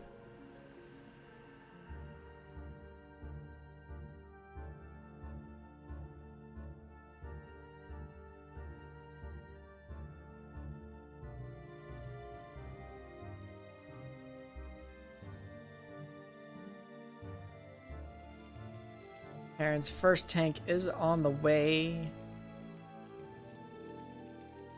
Has a good number of Marines and is still producing Marines, so I'm not sure if Newbie is maybe looking to do like some sort of fake double or something like that, but the Marine count is kind of high and they're not trying to hide it at the moment. Like there is a pylon wall being made here at the natural to just sort of try and close up that choke, make it a bit tighter. Looks like this Dragoon, the Dragoon out of this gateway having to do a bit of an odd path for Task here, because I think now with this gateway here, it doesn't look like it's tight, but maybe the Dragoon just was having some trouble because the other Dragoon popped out, but...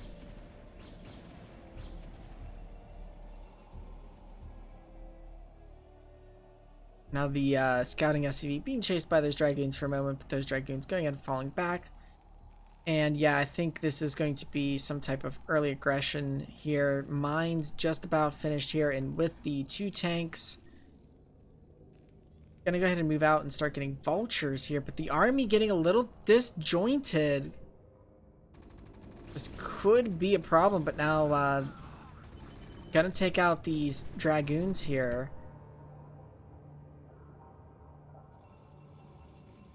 Task has to be a little bit worried about this. Engineering bay is coming up online just in case there is any need for detection.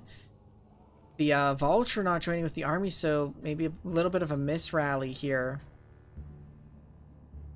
Needs to pull that vulture in with the army. It needs to advance with this army quickly. Task getting a lot of time to go ahead and just throw down some cannons here and really shore up the defenses.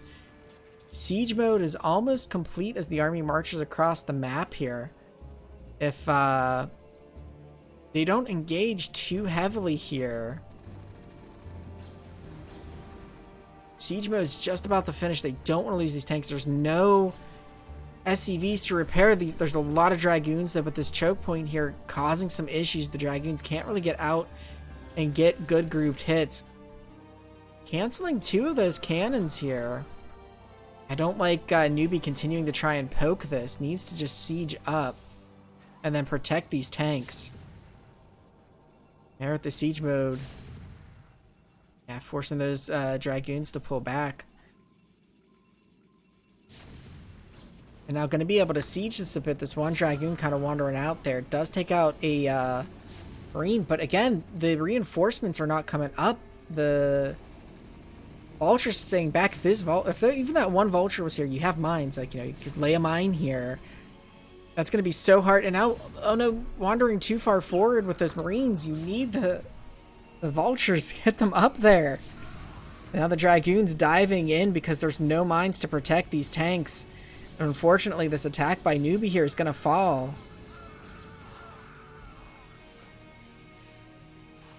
And now trying to come in with the vultures here to lay mines, but yeah, not quite getting the magic box mine laying that they were trying to get. And Task is going to repel this pretty handily and force the Terran to fall back here. Just unfortunate that the first vulture that popped out should have been a part of that push and just wasn't. And it's very unfortunate to see for the Terran player. But with that, Task is now floating a lot of money here, having had that pressure applied to them. Getting that observer move speed, I believe that is, because they know that mines are in play now, so they're going to need observers before they can really move out safely. They need those observers to keep up with the dragoons. Newbie like this falls back, getting that second gas here. Continuing to climb that tank count, but Task is moving across the map now with these dragoons here. See, where Task wants to set up shop. This tank is very, very far forward. I'm a bit worried for its safety. As these dragoons come marching in. And there's so few tanks. Gonna pick off that one and then go ahead and back off. Traded about 2 vultures for a tank. Pretty nice trade there for the Protoss, and now getting some vultures. And here now we're getting some more tanks coming down, but yeah, that could be 4 tanks instead of 3.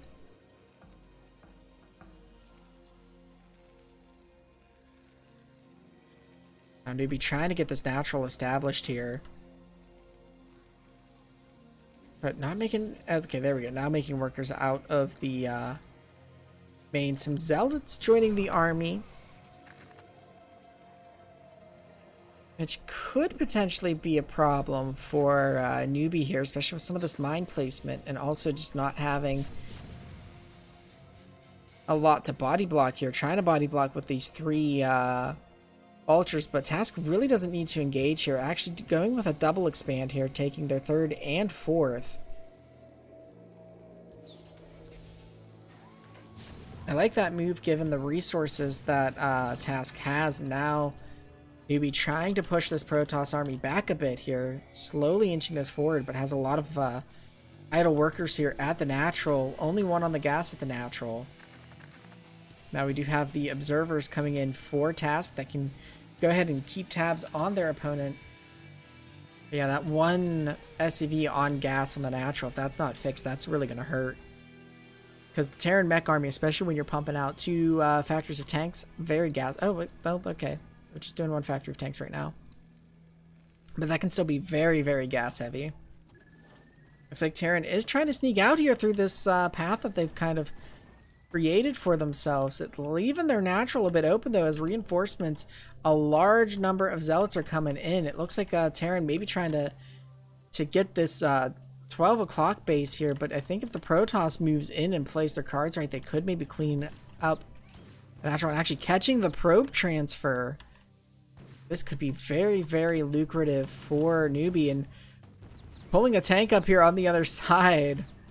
Those probes have nowhere to go, unfortunately, but really Task has this other base here, so losing this is not that bad of an idea. And now we do have Task trying to move in here, but I think now there's maybe a little bit too much here for the Terran player, but we'll see. There's just these 4 tanks and 2 vultures here. And yeah, gonna be forced to pull back. The Terran holding that pretty well.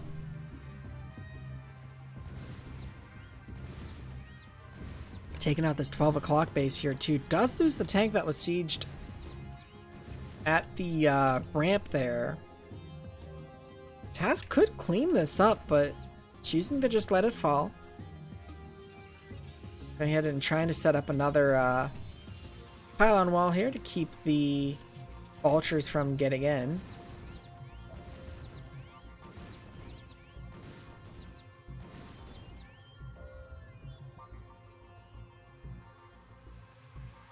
Continuing to build that force up out here, and looks like maybe a couple of rally points not set. A few units chilling in that main there.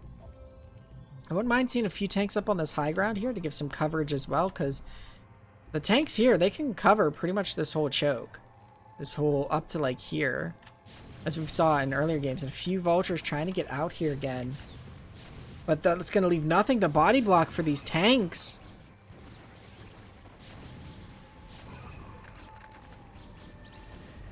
Oh, that mine only takes out the 1, and yeah, now there is 1 tank being placed on the high ground, but there's just so many Dragoons here.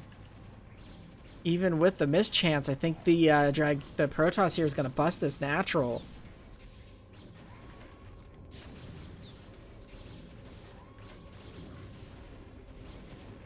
Yeah, these vultures up here not being pulled back home, so just not. Yeah, very nice timing there by Task, moving in when those vultures moved out. And knowing that there just wasn't enough there to hold that natural. That's one thing you got to be careful with when you're Terran. Sure, you might want to try and harass your opponent, but you need to have enough at home to stay alive. And you'll be trying to keep in this game here.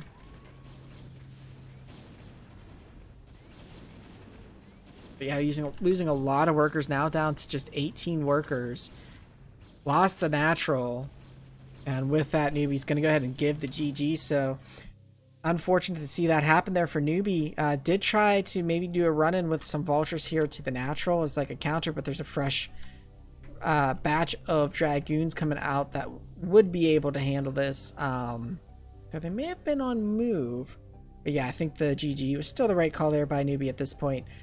So well played game by both players, and we will go into our game 2 of this matchup with these teams actually tied in series 2-2. So this is kind of the one that we'll see, you know, which team takes the win in the tier 3.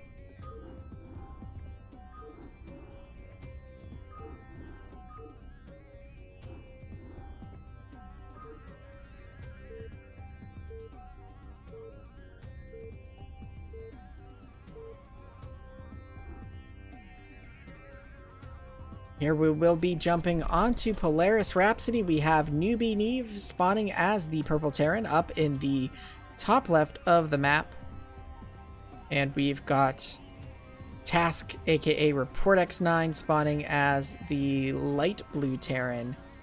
Or sorry, Light Blue Protoss down in the bottom right of the map. And we have a very early probe coming out here. It seems like this week, this group, we're seeing a lot of cheese come out on Polaris Rhapsody. So we'll see if Newbie is up to handling proxy gates it looks like we're going to be dealing with here. From Task.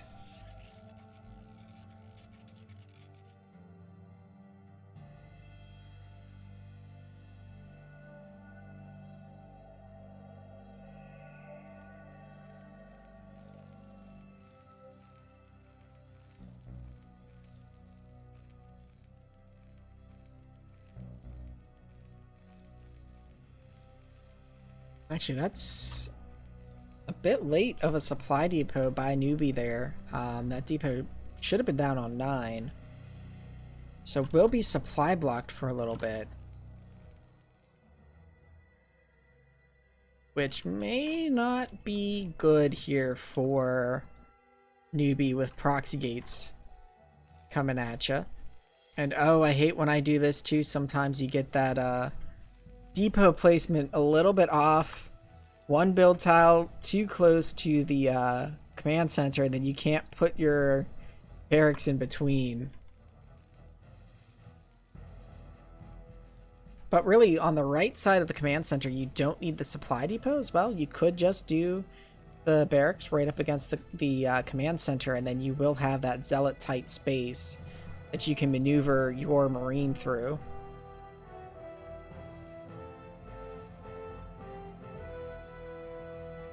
And now Newbie does find the proxy gates with their scout patterns, so I see how does Newbie respond here. Are they going to go with second barracks, or are they going to try and continue on their way to that factory early and try and get those vultures out quickly? The first zealot is on the way here. We have a bunker coming down for Newbie. That bunker is pretty forwardly placed. And just the one marine here, it needs to be pulled back. Oh, and that's not tight either, so the bunker does manage to get finished here.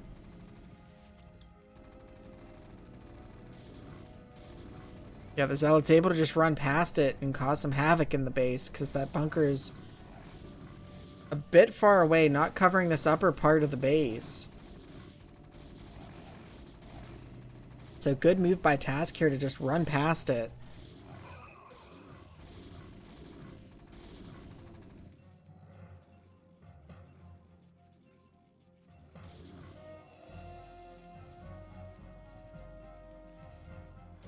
Maybe not continuing to produce Marines here while Task is continuing to produce the Zealots.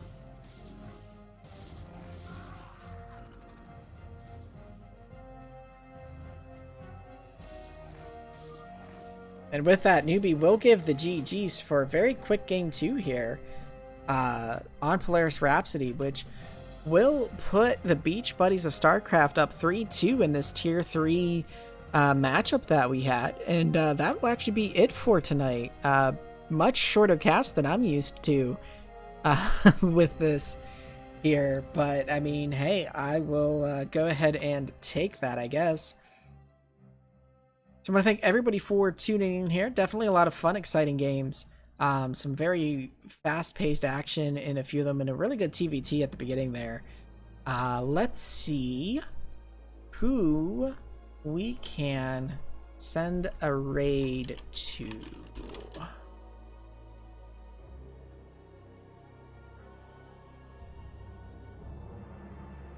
Who is playing StarCraft?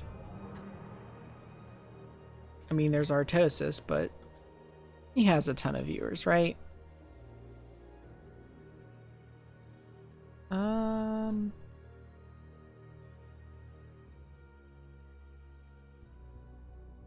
know what? There's a 13 viewer here playing the Zerg campaign. I'm gonna go ahead and give them a raid. Euler the Great. Again, I want to thank everybody for tuning in. It's been a fun cast, and I'll catch y'all next time. Until then, take care.